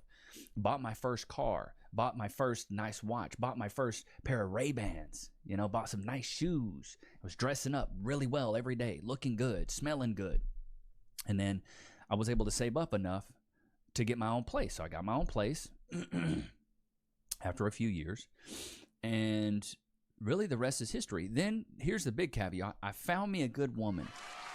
Cass. Found a real good woman. She helped me stay focused, because as men, I feel like the one thing that's so hard for us to conquer is lust. And when you have a woman that you love, that loves you back, and that it knows, and that you know she's loyal to you and you're loyal to her, because Cass fell in love with me when I had nothing. I had no money. She fell in love with me when I was 27, working, trying to make money in sales. Because not every year's good in sales. People think, oh, you're in sales, you're making coin. Not every year's good. Some years are good, some years are bad. I changed jobs, and one of those jobs was not too great. I was making maybe $60K a year, not that much. But Cass loved me through all of that, right? When she made more than me as a nurse and yada, yada. But she helped me conquer that lust because I knew who I was bucking. I knew where I was going home to. I knew what I was worried about. And I'd spent so many years obsessing over women and attention. And when I finally had it from a woman that I really loved, I was able to focus on my craft. And Cass was always so supportive. I was a failed Twitch streamer. I was a failed rapper. And then eventually, once COVID hit, I was like, you know what? I'm going to start making TikToks. And then I put those TikToks on Instagram. And then I had a buddy by the name of D-Flow, who he has his own podcast. It's like the Let It Flow podcast. If you guys have seen him on TikTok or anything like that. Super cool dude. Shout out to my boy D-Flow. I haven't talked about him in a while. He's like, yo, bro, you should make long-form YouTube content. I was like, really? He's like, bro, you should do it. So I started. And the rest is history. Crazy, right, chat? We got real sentimental today, man. Didn't mean to bring you guys down or anything, okay? But I love you guys, and I feel like you should, like, I'm building this more personal bond with you guys, and I'm opening up more. So I feel like you guys should know this stuff. We're almost like family at this point. Hit that right, Lokes? Damn! But I hope you guys enjoyed today's episode. Don't forget to like, comment, subscribe. It was good to have you guys out, man. Until next time. Peace. Remedy for job loss due to AI. Go vote. Well, there you go, guys. There you go. In case you were confused, in case you were like, well, maybe they're giving him a fair shake. Well, now you know that's not the case. What's funny is people watching this interview only heard 99% unemployment. Exactly. Yeah. It's just like, it's like, well, what are you talking about? Like you pick the most extreme possible thing and then you base everything off of that directly. It's crazy, crazy, crazy. When I was streaming, the money I made streaming helped supplementary. The money I made working, I was doing 14 to 18 hours a day. So it's not practical. Yeah. It's awful. Absolutely. Yeah. 100%. I think they need to frame it as worse as possible to get those old bags in government to move on policy. I think that you are being way too generous towards them. I don't think that is what they are doing at all. Yeah, I do not believe that. I don't think that. Absolutely fucking not. I think that they are trying to delegitimize it, trying to make it look as invalid and ridiculous as possible in order to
and then place that right into your favorite cake.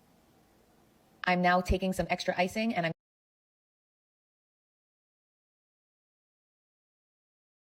I'm organizing my pantry right now. Turns out I'm a psycho. Oh no! I should eat red lentils. They're cheap, they're healthy. I'm gonna buy a bag. Huh. I should eat red lentils. They're cheap, they're healthy. I'm gonna fucking buy a bag.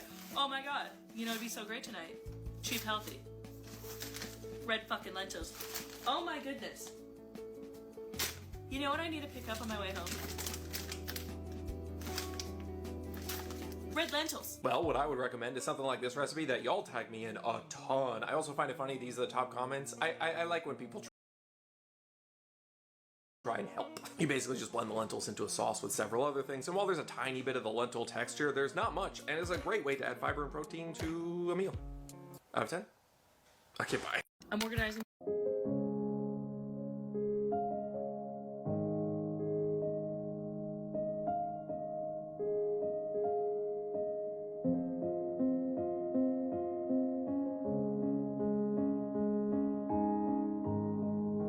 Hey there, Team Jacob. My name's Liam, and I try and help people heal their relationship with food. I mean, I also eat pounds of cottage cheese for a living, but that's a long story we really don't need to get into. I just wanted to give you a couple reasons why you shouldn't feel guilty about eating more than 1,000 calories in a day. First is because all food is guilt-free, since guilt is not an ingredient. And second is, unless you went full, I don't know, Disney animation and transformed into some sort of small animal, you're a human being. And as a human being, your body needs more than 1,000 calories a day just to exist. So I know it's tough, it really is, but I am glad to see that you're working on it, and I'm sure the people that follow me would love to go show you some support as well. Out of 10, okay, bye.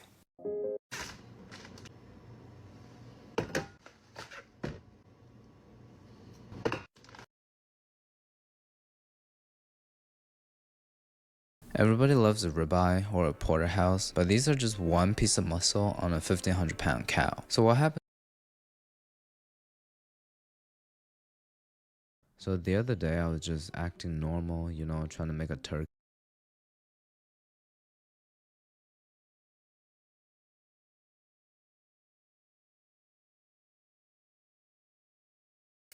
Salt baked chicharron. Today we're making sanbeiji, our 3-cup chicken. Today we're making 3 cups of chicken. I am completely obsessed with my Coarse ground chili powder. This is how Chinese restaurants. Too much leftover milk? Deep fry your milk. Too much left. Step 1. Freeze your eggs until rock solid. If you grab 4 potatoes. They call this the candy floss tanghulo. Nick tried it 2 weeks ago, he couldn't get it. Mr. Shi tried it a week ago. It's not that easy, so future canoe to the rescue. I'm cooking this outside because I don't want to cover my apartment with sugar. Couldn't find a place to wash them either. So here, let me show all of you how it's done.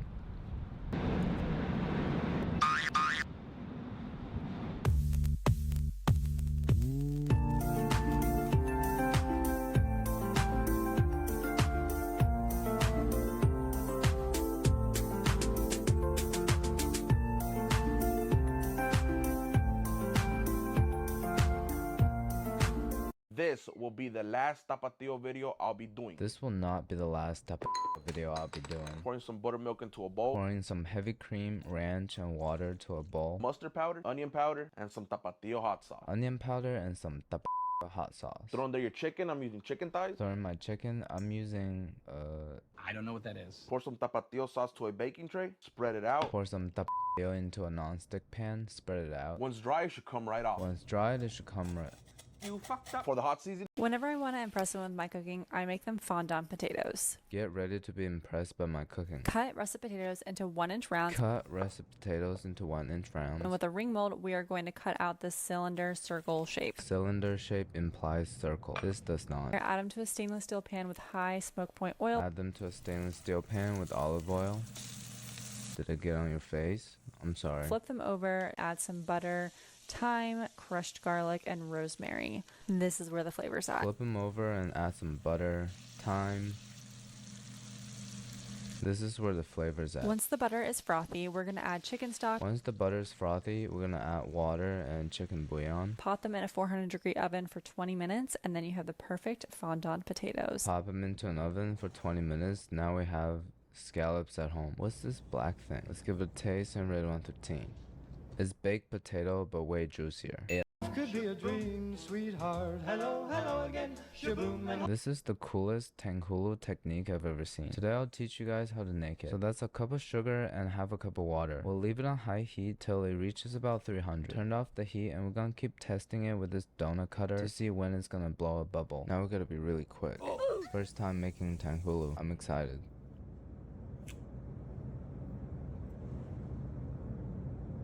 So cool. Let's do another one. Okay, I think you only get one shot at this. It's not as good as the regular one. I liked more sugar. Alright, thank you. Could be a dream, sweetheart. For this recipe, we're gonna start off with 7 eggs. Okay, we got the mitten and the screen. I'm also wearing the construction face shield. Let's give this recipe a try.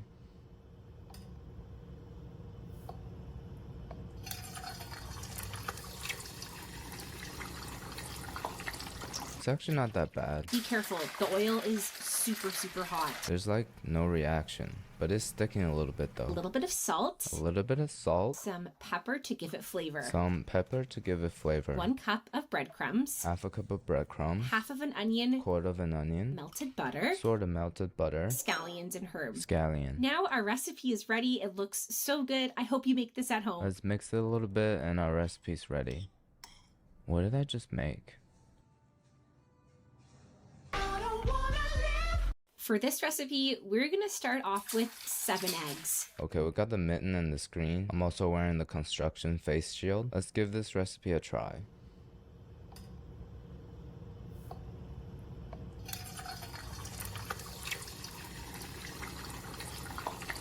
It's actually not that bad. Be careful, the oil is super hot. There's like no reaction, but it's sticking a little bit though. A little bit of salt. A little bit of salt. Some pepper to give it flavor. Some pepper to give it flavor. 1 cup of breadcrumbs. Trending cold jelly noodles recipe in China. Trending cold jelly noodle recipe in China. What? Pea starch or mung bean starch. Mung bean starch. Huh? Water from Mississippi River. Water from the East River. Continuously stir until it becomes thick and smooth. Continue to stir until it becomes thick and smooth. Let it sit until solidified. Let it sit till it solidifies. Shred with grandma's secret grater. Oh no. Shred with grandma's secret boyfriend's shredder. Oh no. Minced garlic. Minced garlic. Soy sauce. Soy sauce. Black vinegar. White vinegar. Salt and evil chicken bouillon. Salt and righteous chicken bouillon. Chili oil. Chili oil. Peanuts. Peanuts. Green onion and cilantro. Green onion. Done and dusted. Out of this world. Let's violently mix it with single hand. Give it a taste and rate 1 through 10. That was the craziest fork drop I've ever seen. It tastes like a jello snack, but soy sauce flavored. Alright, thank you. Trending cold jelly noodles recipe in China. Trending cold jelly noodle recipe in China. What? Pea starch or mung bean starch. Mung bean starch. Huh? Water from Mississippi River. Water from the East River. Continuously stir until it becomes thick and smooth. Continue to stir until it becomes thick and smooth. Let it sit until solidified. Let it sit till it solidifies. Shred with grandma's secret grater. Oh no. Shred with grandma's secret boyfriend's shredder. Oh no. Minced garlic. Last time we made these, we didn't get that crack on top. So let's give it another try with perfect execution. Last time we made these, we didn't get that crack on top. So let's give it another try with perfect execution. Any brioche recipe will work. We'll roll it into 1/2 inch thick, cut into circles, and rest for 20. When the oil hits 350, we'll drop in the pieces. Fry them for about 2 to 2 minutes till they look a little bit lighter than this. You can use whipped cream if you have a mixer. A cup of sugar and 1/2 cup of water. We need the sugar to hit exactly 300.4. Be careful though, because sugar burn feels a little bit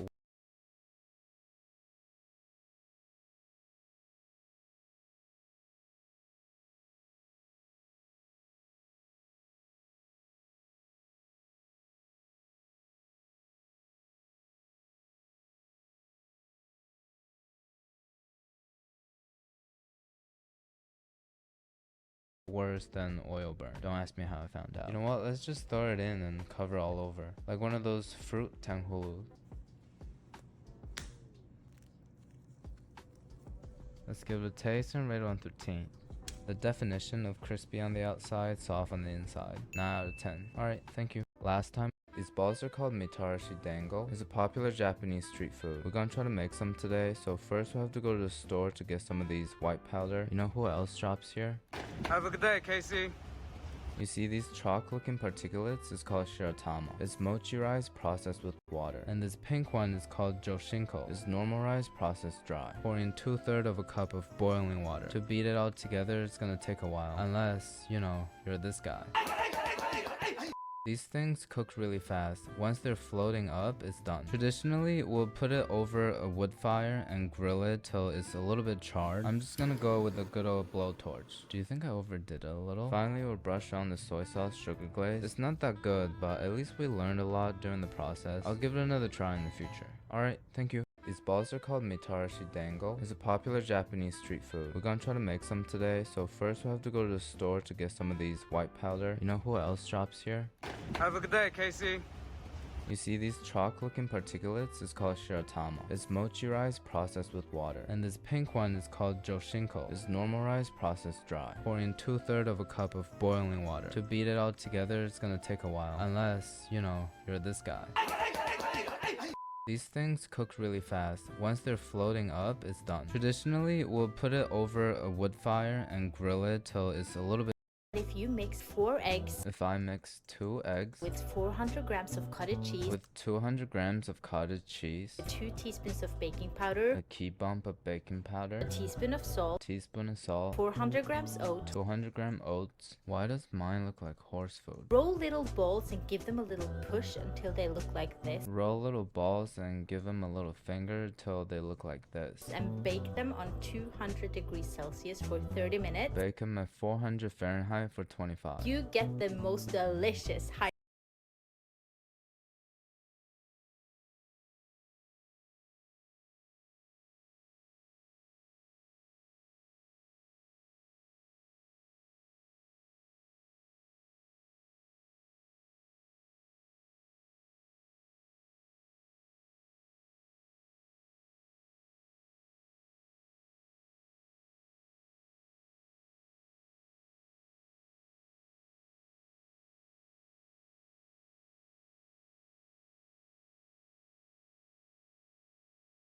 protein breakfast rolls. I get the most delicious high protein breakfast rolls.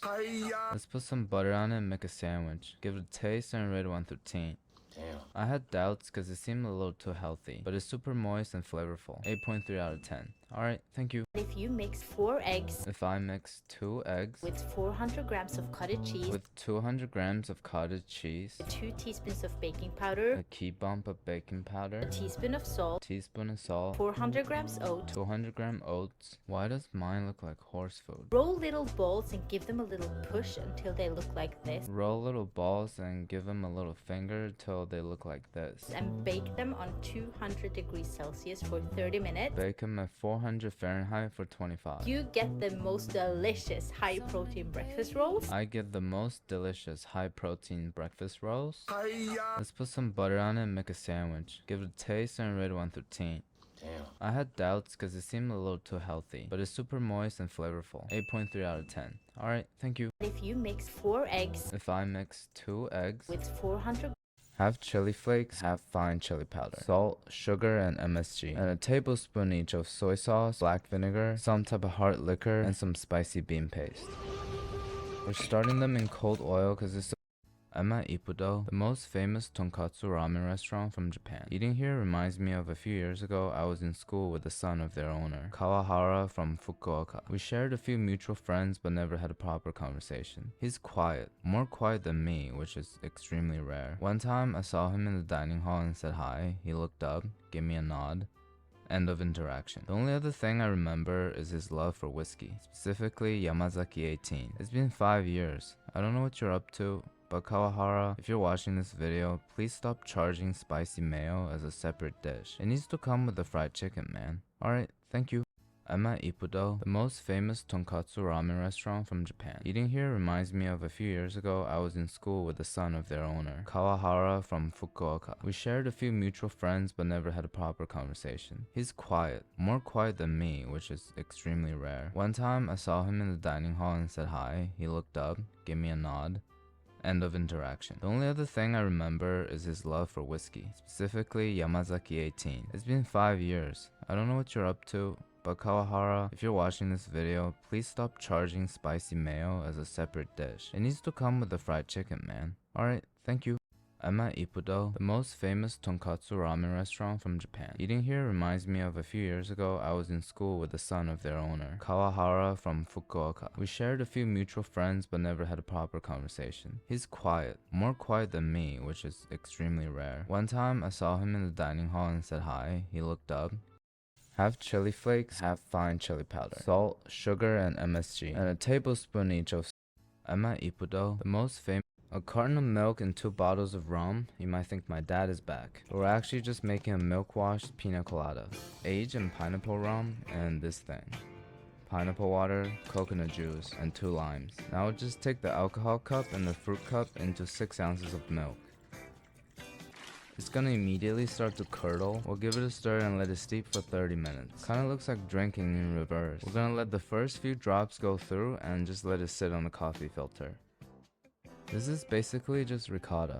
You can eat it if you want. I'm not just dehydrated. The clarifying process take away the harshness from the liquor, give it a much smoother mouthfeel and a transparent look. All the whey proteins left in there, you can keep it anabolic. It has the smooth texture of dairy and the complete flavor profile of pina colada. It was my favorite drink to make when I was a bartender in college. Alright, thank you. A carton of milk and 2 bottles of rum. You might think my dad is back. But we're actually just making a milk-washed pina colada. Aged in pineapple rum and this thing.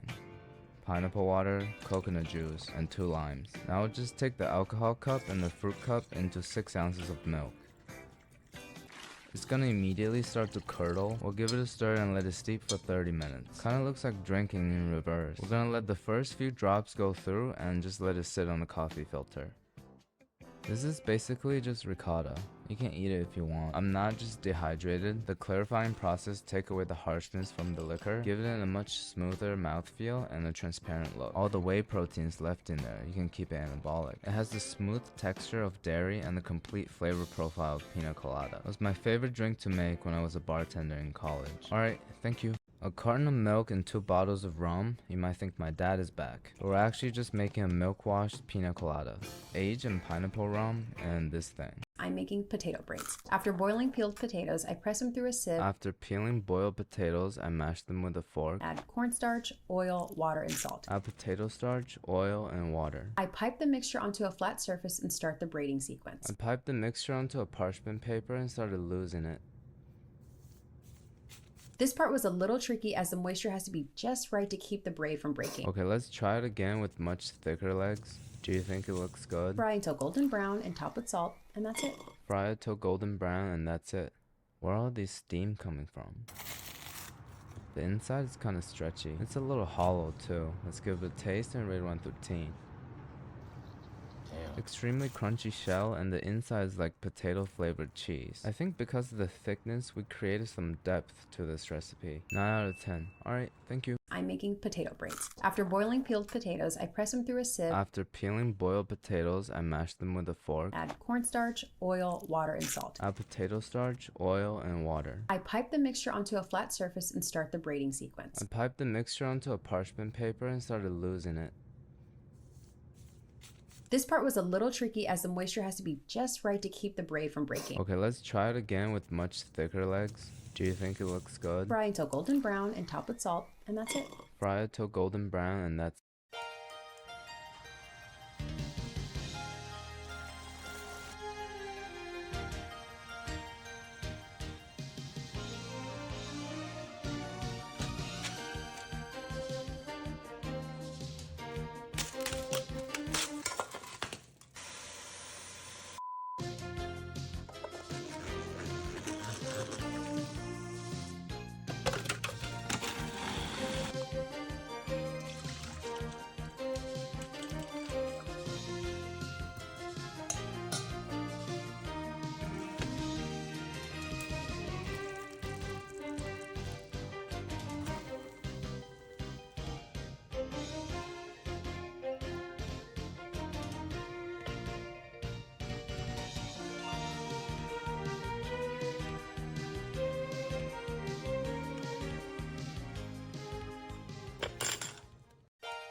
Miso honey.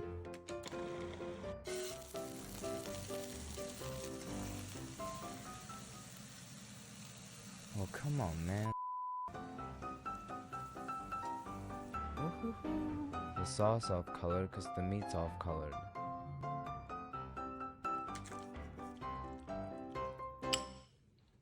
Alright, thank you. If creme brulee and pork belly burnt ends had a baby, and today we're gonna make this baby. Starting off with a whole skin-on pork belly. Starting off with an off-colored pork belly. Make a bunch of tiny holes. Make a bunch of tiny holes. Slices both the short way and the long way. The long way and the short way. Salt and pepper on the meat side. Salt and pepper on the meat side. Just salt on the skin side. Just salt on the skin side. And we're smoking over applewood, low and slow. And we're sticking in the air fryer, high and fast. With the skin side dried out, blast it in a hot oven. When the skin side dried out, why is it spreading like that? We'll finally add our sugar over the top for the brulee finish. We'll finally add our sugar over the top for the brulee finish. I'm gonna do this closer to the window. Crispy, sweet and smoky pork belly that you need to try at least once. I'm gonna have to ask you to literally focus on the bright side. Kinda looks like my boxer. So let's give it a taste and rate it on 13. Pork belly and sugar is always a good combination. 8.8 out of 10. Alright, thank you. If creme brulee and pork belly burnt ends had a... Have you ever tried adding this to your steak? No. How do you make it? You see, everything starts off with egg yolks. I see everything starts off with egg yolks. Then you want to cure them in hot sauce. Then I want to cure them in hot sauce. For about 10 days. For about 7 days. Check this out. It is a perfectly cured egg yolk. Check this out. It's making me a little uncomfortable. Try it on some steaks. Took them outside and cooked them up. I threw it in the air fryer and cooked it up. Add the egg yolk right on top. Add the egg yolks right on top. Now you're probably thinking, is it good? Oh. After watching this video, I made the terrible mistake of going to the comment section. What's Google doing pufferfish carrot? Then I looked into it and found this.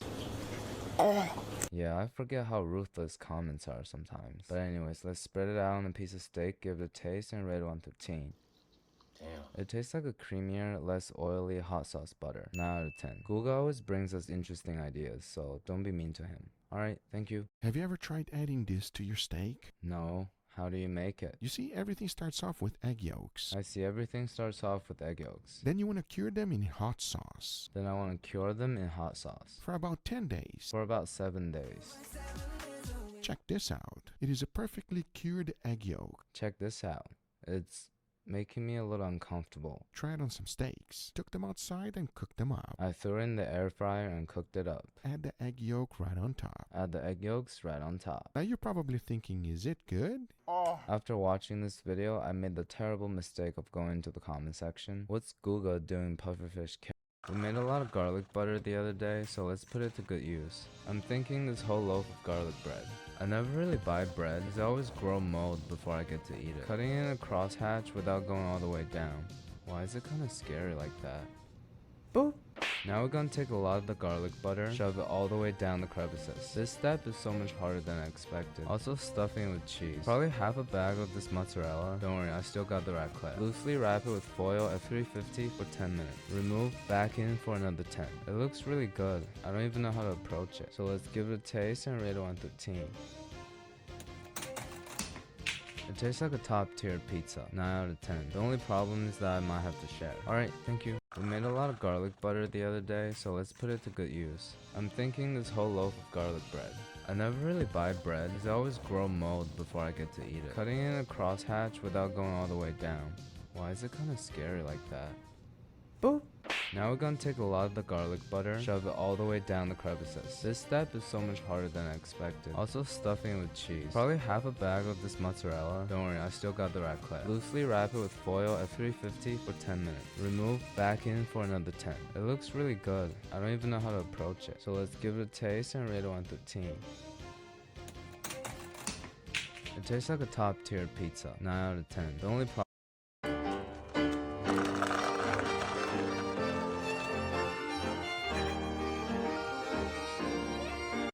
we made a lot of garlic butter the other day, so let's 13.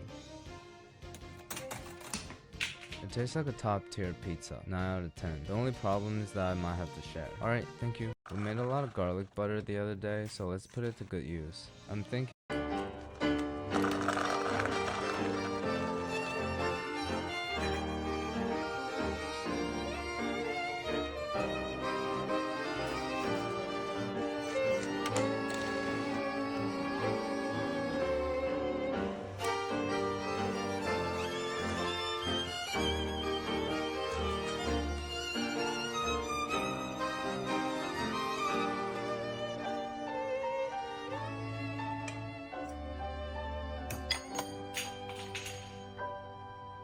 6 out of 10.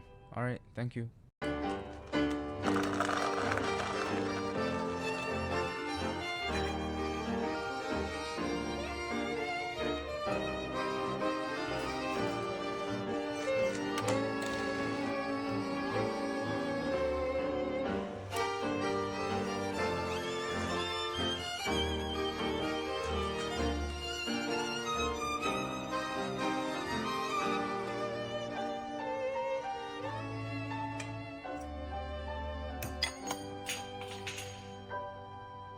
Six out of 10. Alright, thank you.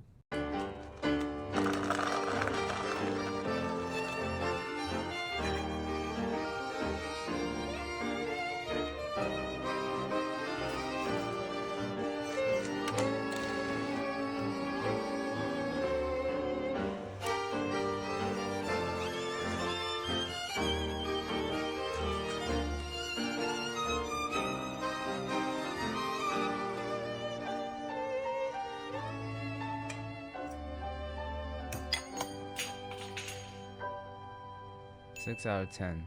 Alright, thank you. This is how you make ice cream without an ice cream machine at home. So let's make it.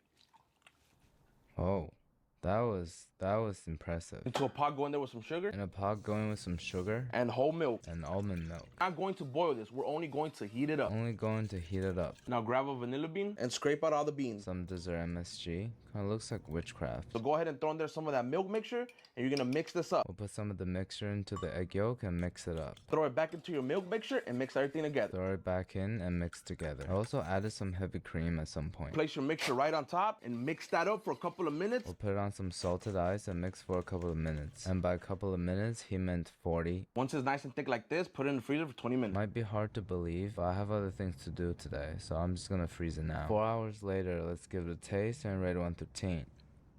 Too soft in the center, but the sides are perfect. Let's also try with some of that Awesome, 9 out of 10. Alright, thank you. This is how you make ice cream without an ice cream machine at home. So let's make it. Oh, that was impressive. Into a pot, go in there with some sugar. In a pot, going with some sugar. And whole milk. And almond milk. We're not going to boil this. We're only going to heat it up. Only going to heat it up. Now grab a vanilla bean and scrape out all the beans. Some dessert MSG. Kinda looks like witchcraft. So go ahead and throw in there some of that milk mixture, and you're gonna mix this up. We'll put some of the mixture into the egg yolk and mix it up. Throw it back into your milk mixture and mix everything together. Throw it back in. What is this? Why are the noodles like that? We never succeeded at these potato noodles, and I think I found out why. We've been using cornstarch, but we really should be using potato starch. I don't think it matters how much you put in there, as long as it comes together to a dough. Potato starch makes it stretchy like this. Roll it into whatever shape you like. My favorite is soft serve ice cream. This step is way more annoying than I expected. For the chili oil sauce, we'll grate a lot of garlic, scallion, chili powder, sugar, MSG, sesame, soy sauce, and black vinegar. What is this? Why did they break? It's really shiny in a bad way. About to turn into an alien butterfly. Can't we just get this right at least once? The texture is weird, but it tastes okay. But even a flip-flop would taste good in this chili oil. I'm gonna give it another try next week. Alright, thank you. What is this? Why are the noodles like that? We never succeeded at these potato noodles, and I think I found out why. We've been using cornstarch, but we really should be using potato starch. I don't think it matters how much you put in there, as long as it comes together to a dough. I'm making this super cheesy home aligo. I've never had potatoes like this. Reminds me of the diabolical Pringle. Let's give it a try. After boiling the potatoes, I pass them through a ricer. After boiling the potatoes, I mash them with a fork. On the herb cream sauce, infusing it with a medley of delicious herbs. Now to the cream, we're gonna add a medley of delicious chemicals. Then transferred it to the rice potatoes, whisking until fully incorporated. Now transfer to the potatoes and mix till incorporated. Is where the magic happens. I added grated Gruyere in batches. I added a small block of raclette and all of my roommate's mozzarella. Stirring until this stringy goodness happens.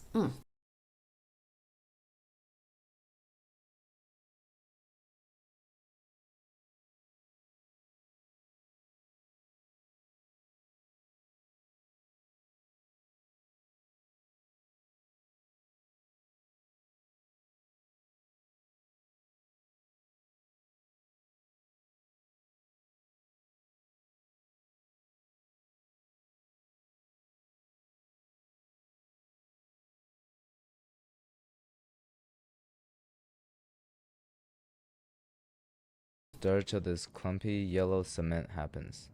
I realize the longer you let it sit on the stove, the less stringy it gets, so don't overdo it. Let's give it a taste and rate it on 13. We forgot to put salt in it. Tastes like bland granular milk, so make sure you season if you try it. Alright, thank you. I'm making this super cheesy home aligo. I've never had potatoes like this. Reminds me of the diabolical Pringle. Let's give it a try. After boiling the potatoes, I pass them through a ricer. After boiling the potato, If you love dim sum, you're gonna love making these sesame balls at home. I don't really like dim sum, but I like sesame balls. Water and sugar and mix until dissolved. Sugar and hot water mixed till dissolved. Rice flour and sugar water into a bowl. Rice flour, sugar water into a bowl. Mix until it turns into a dough. Mix till it turns into a dough. Roll into spheres. And roll into spheres. I'm gonna have it with filling, so I'll press it out and put some red bean paste in the center to wrap it up. For the second one, I'll press it out with my hand so it doesn't stick. Toss it in sesame seeds. Toss it in sesame seeds. Oil that has been heated to 250. And drop them into 250-degree oil. Press the sesame balls down with a sieve so that they expand. Press them till they expand. It's been a while and they're still pale, like a dragon fruit or alien egg. Cool and enjoy. They look like they gave up on life. I didn't sit on them, I swear. I'm not judgmental, so I'll give it a taste and rate it 1 through 10. I don't think I'm skilled enough to attempt this recipe yet. Alright, thank you. If you love dim sum, you're gonna love making these sesame balls at home. I don't really like dim sum, but I like sesame. If you have some spotty right back. If you love dim sum, you're gonna love making these sesame balls at home. I don't really like dim sum, but I like sesame balls. Water and sugar and mix until dissolved. Sugar and hot water mixed till dissolved. Rice flour and sugar water into a bowl. Rice flour, sugar water into a bowl. Mix until it turns into a dough. Mix till it turns into a dough. Roll into spheres. And roll into spheres. I'm gonna have it with filling, so I'll press it out and put some red bean paste in the center to wrap it up. For the second one, I'll press it out with my hand so it doesn't stick.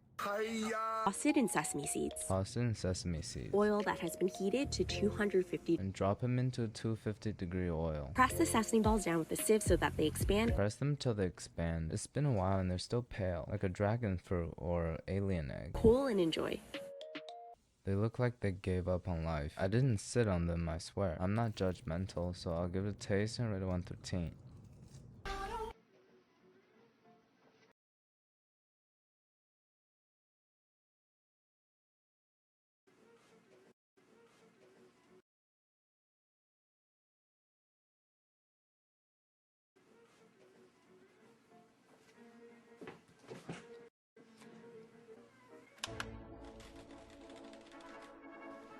Let's see who's on aim.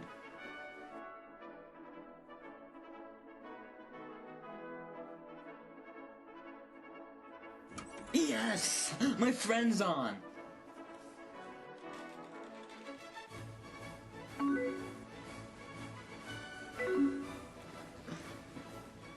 What the heck?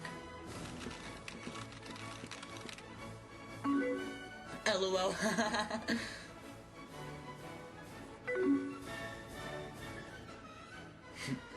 No.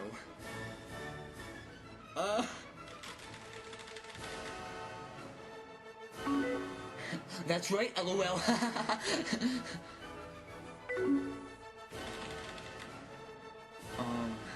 Yeah, I'm pretty sure I'm funny. Whatever.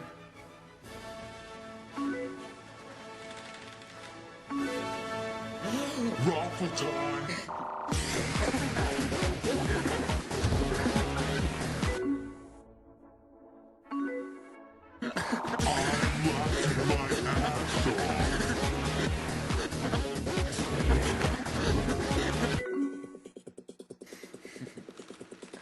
Oh, you're asking for it.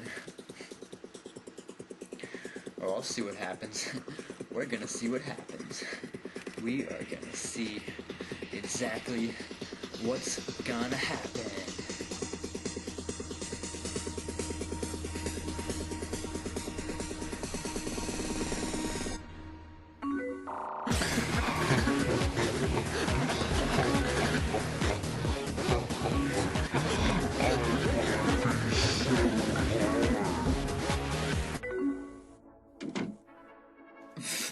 Yeah, like that's gonna ever happen.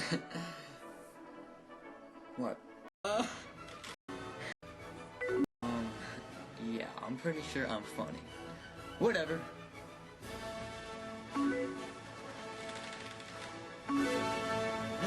Raffle time!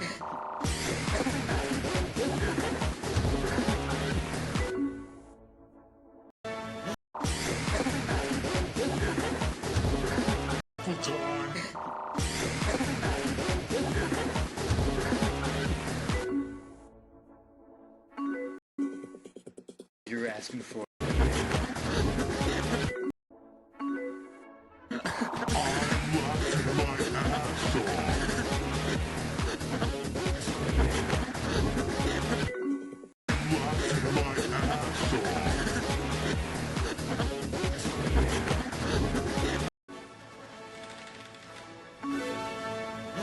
Raffle time!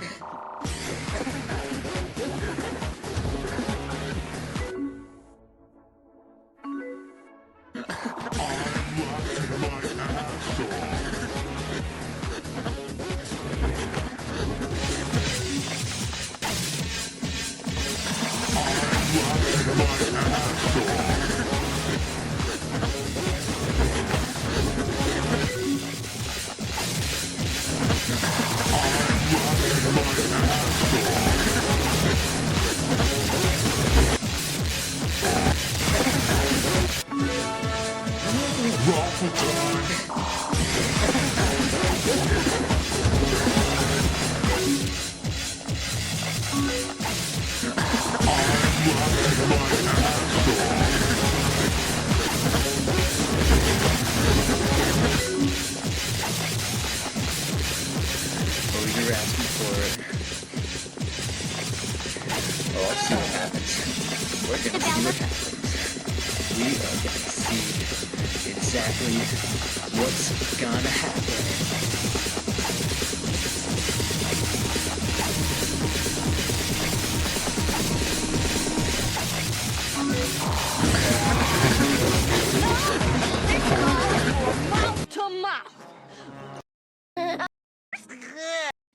Why should I let you try stuff? Horrible, really. Gimme! No!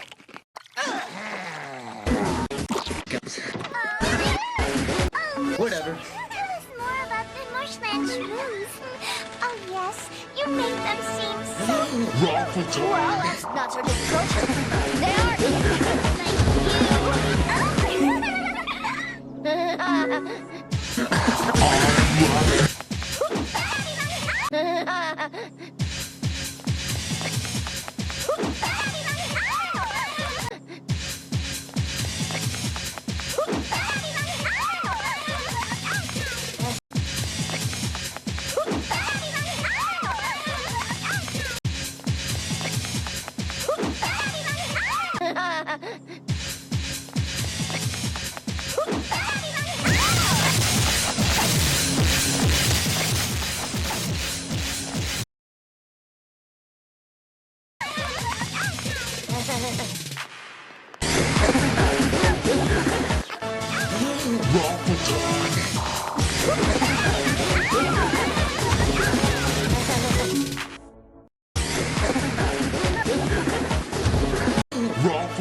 never happen. What?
trying to sue a theme park because some kids called her a This 55-year-old woman spent 3 years in court trying to sue a theme park because some kids called her a Karen when she was arguing with employees. In court trying to sue a theme park because some kids called her a Karen when she was arguing with employees over the ride height. And honestly, this whole legal battle ended in the exact way that most people would assume. Because the fact that she was trying to get the amusement park to pay her because they didn't stop some kids from calling her a Karen that's just outrageous. That is some crazy entitlement going on. And this case went all the way through New Jersey's court system and got dismissed by one judge, appeared to a higher court, and then got dismissed again. So I guess it's safe to say that we have a new entry to the Karen Hall of Fame today. So today we're talking about the story of Tracy, a woman from Edison, New Jersey, who essentially turned one day at a kid's birthday party at an amusement park into multiple years of litigation. That sounds like a great time, especially because it ultimately went nowhere. So essentially, the only winners here were the lawyers. So back in October 9th, 2022, Tracy headed to an iPlay America in Freehold with her 2 kids for a birthday party. iPlay America is one of those massive indoor amusement parks where you have anything from go-kart rides to laser tag and so on and so on. They're essentially one of those places where your middle school kids would just beg for you to take them there over and over again. But Tracy had been there for a while already, and what ended up being documented in court filings, she'd already gotten onto the IPA Speedway go-kart ride multiple times that afternoon. No issues, no problems, just riding the go-karts with her kids and having fun.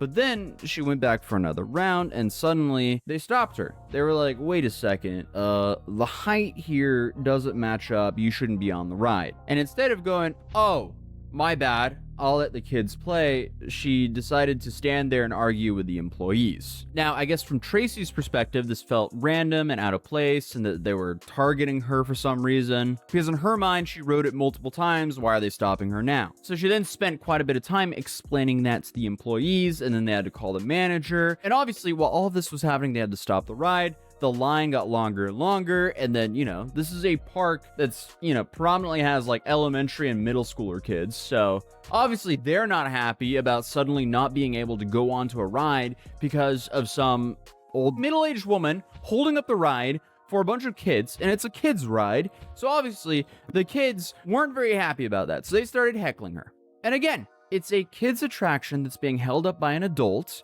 who literally is going, let me talk to the manager. So she is Karening out. So naturally, these kids started screaming at her, calling her a Karen.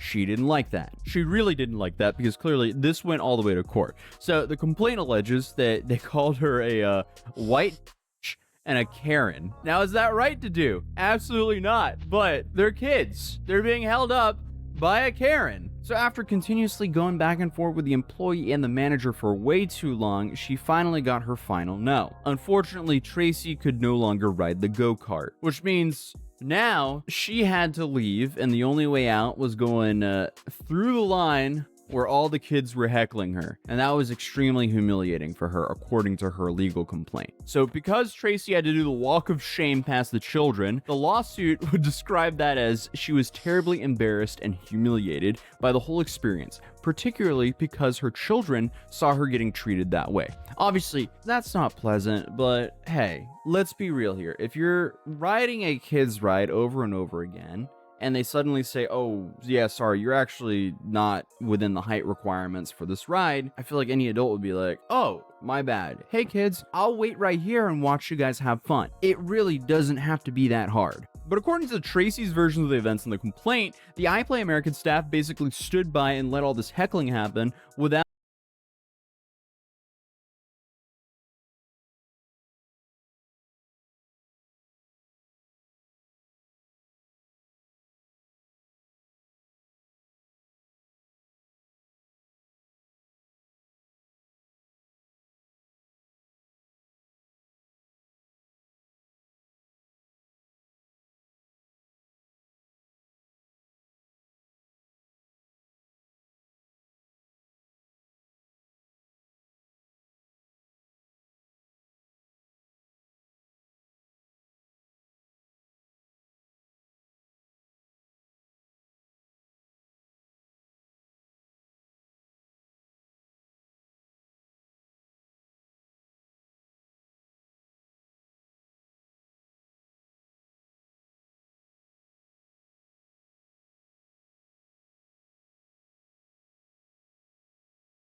now stepping in and like trying to stop it. Is this really what the lawsuit is about? Not only a lawsuit, but she also appealed. Ma'am, they aren't their parents. No borderline minimum wage worker is going to pull up and be your knight in shining armor against a mob of kids who literally cannot get on the ride because you're busy calling for the manager to come because you're not satisfied that you can't get onto a kid's ride. It's not like these kids were physically attacking her either, so this isn't really a security issue. This is literally just them verbally heckling her because she was holding up the ride because she was literally calling for a manager. She was being a Karen. Like, come on. Like, what was she expecting the iPlay people to be doing here? And also, why is this such a big deal? It's kids. Kids just say things. They don't have a filter. I was literally snowboarding today and some kid on the lift was like, I feel like you could have gotten a cooler snowboard. And I'm like, yeah, I probably could have, honestly. And I looked over at his and I'm like, oh yeah, that's a pretty cool snowboard. I don't know. That was really the whole altercation. I was like,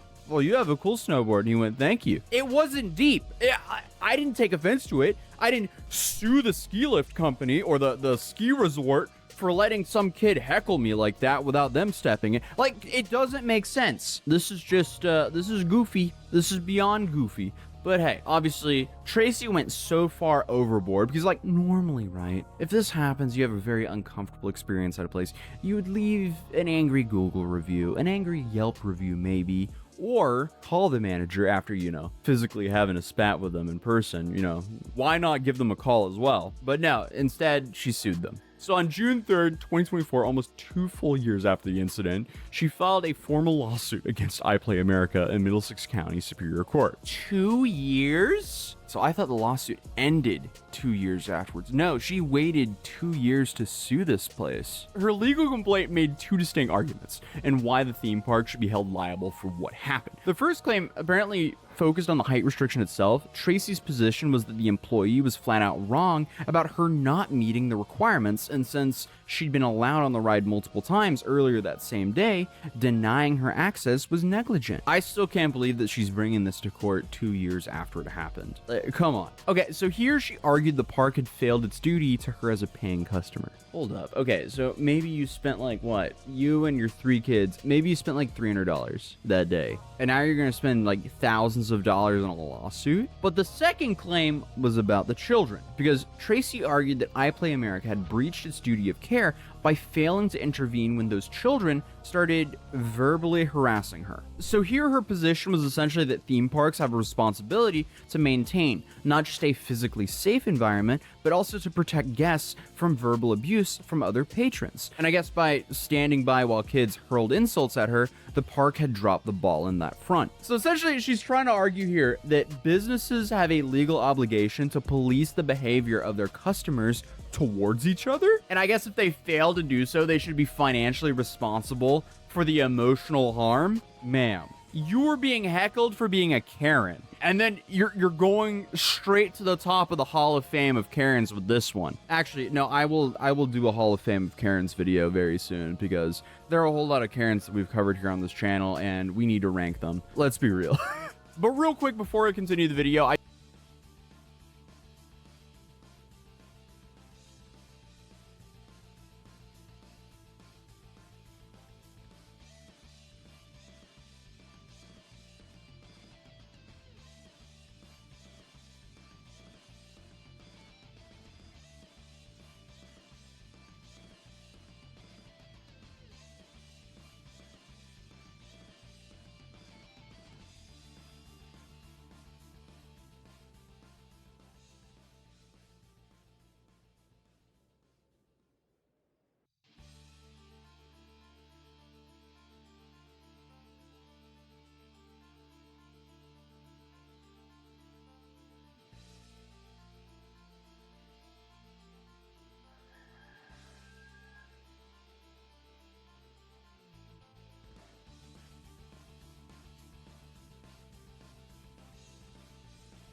I do want to let you guys know that we're currently doing a Black Friday / Cyber Monday sale over at mat.city, which is the company that I own with my friends, where we essentially sell the nostalgic mats of a city near you, or, well, the Atozi mat, or the moon, or Mars, or so on and so on. We have actually a whole bunch of designs, as you can see on our website. Currently, as I said in my last video, my favorite design is the Washington, D.C. mouse mat. And obviously, I am biased here, but the mouse mats that I use every day are the ones that we sell on Mat City, as I have still not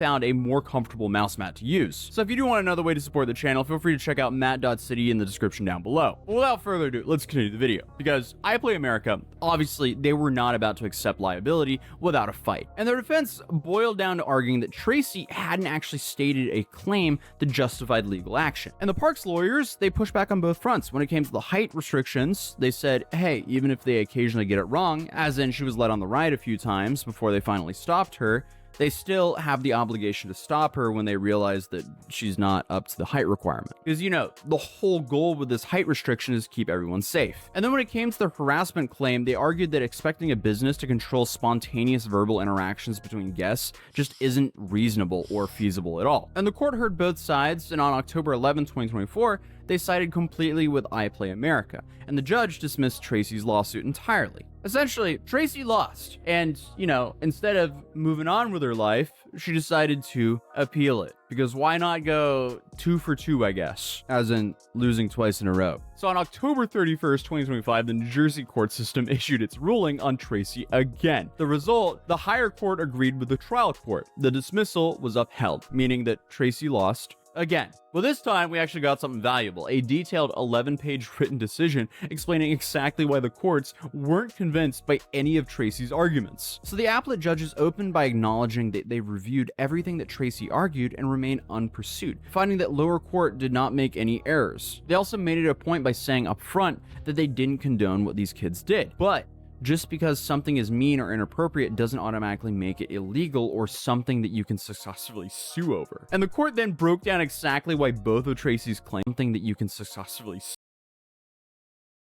sue over. And the court then broke down exactly why both of Tracy's claims failed under New Jersey law. For Tracy to actually win on the negligence claim about, you know, being denied a ride, she needed to prove 4 elements: that iPlay America owed her a duty of care, that they breached it, and the breach directly caused her harm, and that she suffered actually real damages from all this. And the court's position on this was pretty straightforward. iPlay America's duty is actually just to enforce safety rules, not to let people on rides when there's any uncertainty of whether they meet the requirements. So even if an employee made a mistake of letting Tracy on the ride a couple of times, that still doesn't mean they still have the same responsibility to stop her when they finally notice, oh wait, she doesn't actually meet the height requirements. And to win on the claim of negligent infliction of emotional distress, Tracy needed to show that iPlay America had a duty of reasonable care toward her, and that they actually breached it. And not only that they breached it, but also that that breach directly caused severe emotional distress, and that distress was a foreseeable result of their actions. So there's a lot to prove here. Obviously, the court found several problems with that theory. First, they said it wasn't reasonably foreseeable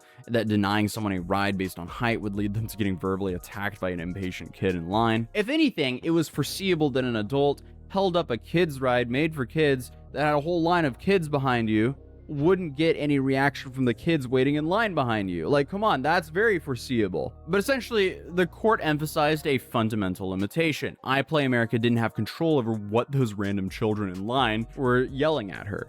Like, let's be realistic here. Because at the end of the day, those kids were not employees. I'm just trying to understand what Tracy thought she was going to get with this lawsuit. Like, did she want the court to say that businesses must actively monitor what their paying customers are saying to each other? That's just bizarre. Thankfully, she didn't win this, because that would have created some extremely weird precedent for the rest of the state to follow. But either way, she lost. So for Tracy, that meant that she essentially just invested multiple years of her life into nothing. If anything, it was extremely foreseeable that this was the outcome of this lawsuit. And, you know, just the fact that she's suing a business because a kid called her a Karen is literally the most Karen thing that I've ever seen happen. But at least this is where the whole saga ends for now. Other than that, if you're new here, feel free to subscribe, drop a like if you enjoyed this video, and hey, Again, feel free to check out matt.city in the description down below and in the pinned comments. But other than that, I'll see you guys in the next video. Peace.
starting in the hardest way possible, getting a private jet for free. We're really relying on the kindness of strangers, and I'm doing this to restore my faith in humanity, and hopefully some rich billionaire can get us off to a good start. Hello. Oh, never mind. Everybody was ignoring me. The odds of this actually working are very low, because not too many flights take off from this place, and on top of that, people who take these jets are very private. So why would they let me on there? And to make matters worse, the security was already coming over to tell me off. Yeah, so I'll just film here, yeah? That's fine. Perfect, perfect. Thank you, my friend. There we go, we're already in trouble. But after a while, I managed to get a car to stop. Hello, guys. I have a dream to travel around the world. That won't happen, my friend. Are you sure? Yeah, 100%. Please, please. All right. I tried to not let his negativity get me down, but it was all everyone kept saying to me. That's not going to happen, man. It won't happen. The amount of people telling me that this isn't possible is actually extraordinary. So I guess we have to prove them wrong. Hi. Never mind. Maybe these people were right. Maybe this genuinely wasn't possible. And to kick me while I was down, they'd called the police on me. Said you can't be in this bit and you're still there. They're just going to come and have a word with you. The police can do that, but I'm not breaking any rules. Thanks for calling the police, I appreciate it. I already have their number. 20 minutes into this challenge and the police are already on their way. Great. Hello, is everything okay? Yeah, what's happening? Basically, I have a dream to travel around the whole world. Right. With no money. Okay. You're going to have issues at a private airport. Pilot's never going to turn around to you and say yes. The airport's never going to say yes. Once they'd finished crushing my dreams, I decided to head to a different private jet terminal. But people weren't even stopping for me here. Oh, I'm fed up with this. I don't suppose you have any knowledge on how I could get on a flight for free. Do you think it's possible? No. Impossible. Impossible? Yeah. You've given me all the motivation I need. I was determined to prove this woman and everyone else who told me it was impossible wrong. So we decided to change tactics and headed to a flight school to speak directly to the pilots instead. Hello. Yes, pleasure to meet you. Right now we're doing a documentary, we're trying to travel around the world. So I'm wondering if there's any opportunity of us flying out from here, if there's any way. I was planning a flight. Oh my gosh. To France, that would be absolutely perfect. I knew that coming here was a good move. One conversation, and we'd already found a pilot willing to take us. Now they just needed to organize a plane. This is absolutely incredible. I can't believe this. What's his name? Harry. Harry, you know Harry is a legend. Harry's doing his best to make this happen. It might happen. It might happen. Tomorrow is more like. Tomorrow is not going to get anything tonight. The airport closes in half an hour. Half an hour. 27 minutes. Yeah. So it wasn't going to be possible tonight, but the next day was looking very promising. Really, really appreciate the help. Thank you so much. Thank you. Thank you, thank you. We've built a lot there. I believe now tomorrow we'll be flying, and then we can properly get this started. I don't see why not. It seems doable. My friend, I really appreciate you. Thank you. Tonight I'll just check the weather and everything. Perfect, perfect. Thank you, thank you. So we had a flight pretty much guaranteed for the next day. All we needed was a spare plane. And this place is full of planes. Like, what are the chances that a literal airfield can't find one single spare plane? I don't think it's going to happen. You don't think?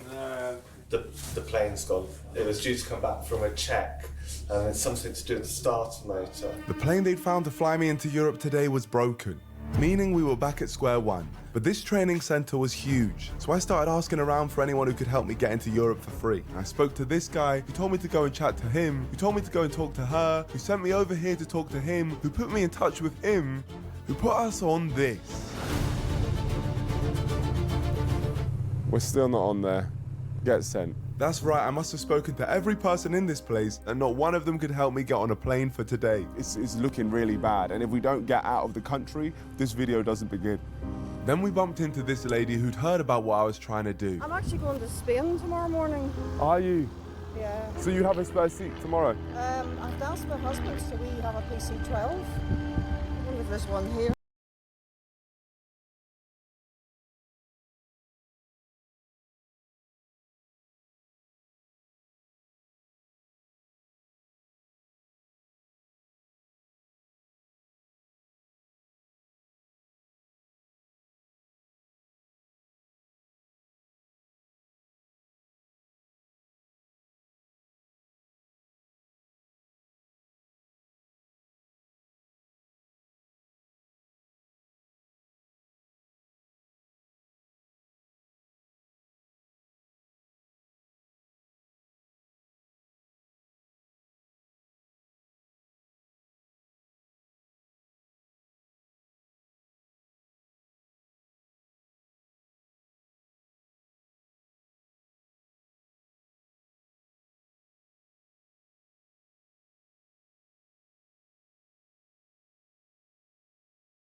Oh my goodness, this woman just so happens to own a mental private jet. But I wasn't getting my hopes up too high because I didn't want my dreams to be shattered once again. We exchanged numbers anyway so that she could let me know what her husband thought of the idea. It's Karen. You don't seem like it, Karen. Thank you so much, thank you. If that came through, it would be insane, but I couldn't bank on it, so I made some calls to a couple other airfields.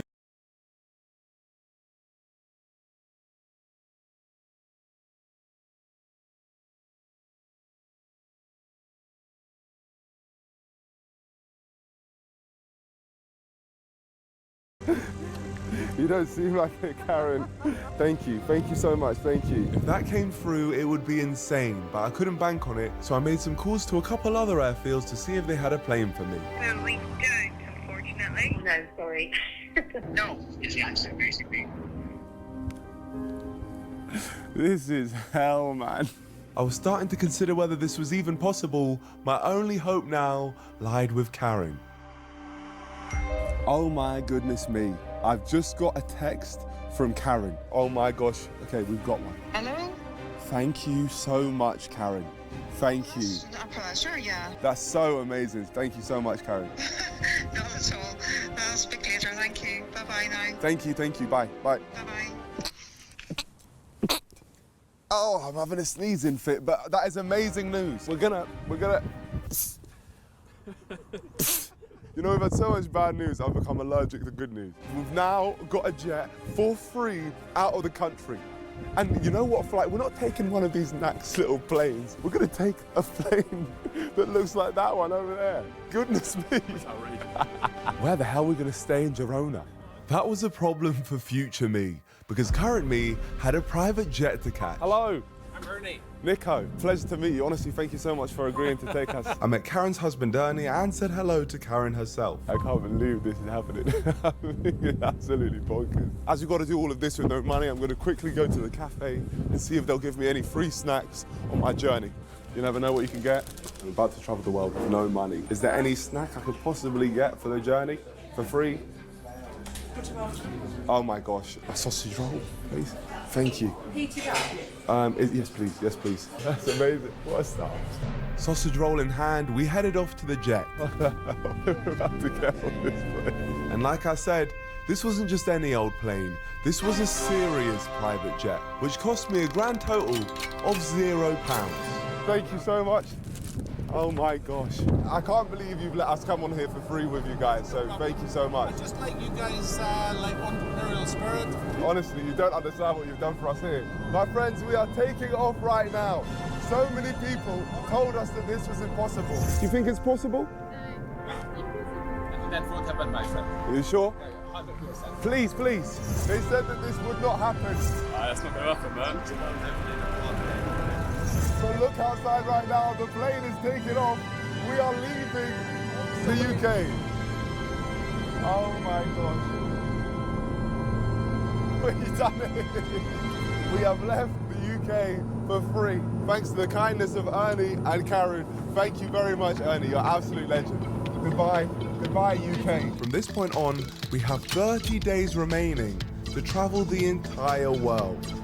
And now that we're up in the sky, it seems like a good time to let you know the rules of this challenge. No money can be spent or even touched in any continent. That covers food, shelter, travel, it covers everything. I can only depart each continent from a different country than the one I started in. So we started in the UK and we're currently going to Spain, where we'll be covers food, shelter, travel, it covers everything. I can only depart each continent from a different country than the one I started in. So we started in the UK and we're currently going to Spain, where we'll be able to leave Europe. And we must of course visit all 7 continents within the 30-day time limit.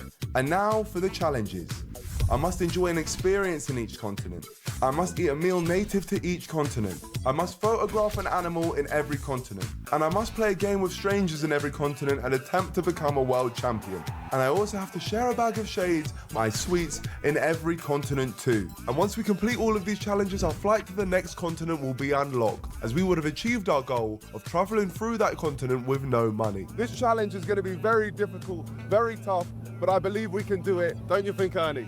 Absolutely. When Karen told you about this, Why did you agree to let us on this flight? Because I just love guys who show that the world is like an amazing place. There is community. Yes. And there's friendship. Exactly. And we're fellow human beings. Exactly. I feel like now so many people don't want to talk to each other. And what can happen if you do end up having these conversations? It's amazing. As I chatted to Karen and Ernie, I found out that they're actually a rally motorsport duo. I'm not lying. This is literally Karen in the passenger seat, 43 left, down 2 right. instructing Ernie where to go. And the reason they were heading to Girona was for a rally car competition and had a test drive the next morning. Would you like to be in that rally car? Oh my gosh, I'd love to be in the rally car. That would be, oh, thank you so much. Oh, this is what, too much is happening at once. And if that goes ahead, that's going to be perfect for our experience challenge. Why are you guys so nice? We're Irish. Because she wants to prove she's not a Karen. There we go, yeah, exactly. You've already proved it. What a ridiculous scenario I'm in. Look at us having the time of our lives as we slowly approached our destination. And if you're thinking it can't get any crazier than this, just watch what happened next. You guys probably are gonna think this isn't legit, but I'm telling you right now, somehow it is. I'll keep you guys safe. Thank you for putting this trust in me. Hello, my friend. Can I come join you? Yeah, sure. I'm too big. Oh my gosh, my friend. As a headset, people were telling me that it would be impossible for me to get on a private jet without spending any money, but now I'm flying a private jet without spending any money. How about that? Oh, don't push, don't push. After nearly nosediving the plane, we had to prepare for landing. Ladies and gentlemen, please listen in. This should be landing safely very soon.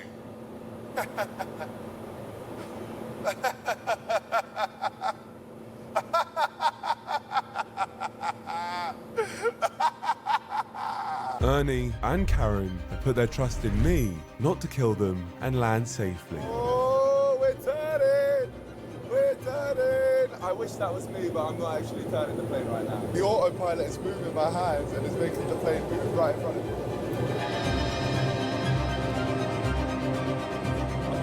I'm locked in. I've never seen a landing from this perspective before. There's so many lights. Here we go! We're landing! I'm landing a plane! Oh my gosh! Here we go! Oh wow, we're still flying. Stall. Oh gosh. Oh my gosh, we're landing! Are we landing? That was us though. That was us. I maybe carried a little bit. But, oh yeah, go. Let's keep our eyes on the road. Oh wow! I just landed the plane. I co-landed the plane. I held as the autopilot landed the plane. That was me. I did that. We'd officially made it off of British soil and into Europe. Starting from now, I had 30 days to travel through all 7 continents without spending a penny and make it back home to the UK. No more messing around, the clock was ticking. Here we are. We left home for real now. This is where it gets serious. We've got so much which we still have to do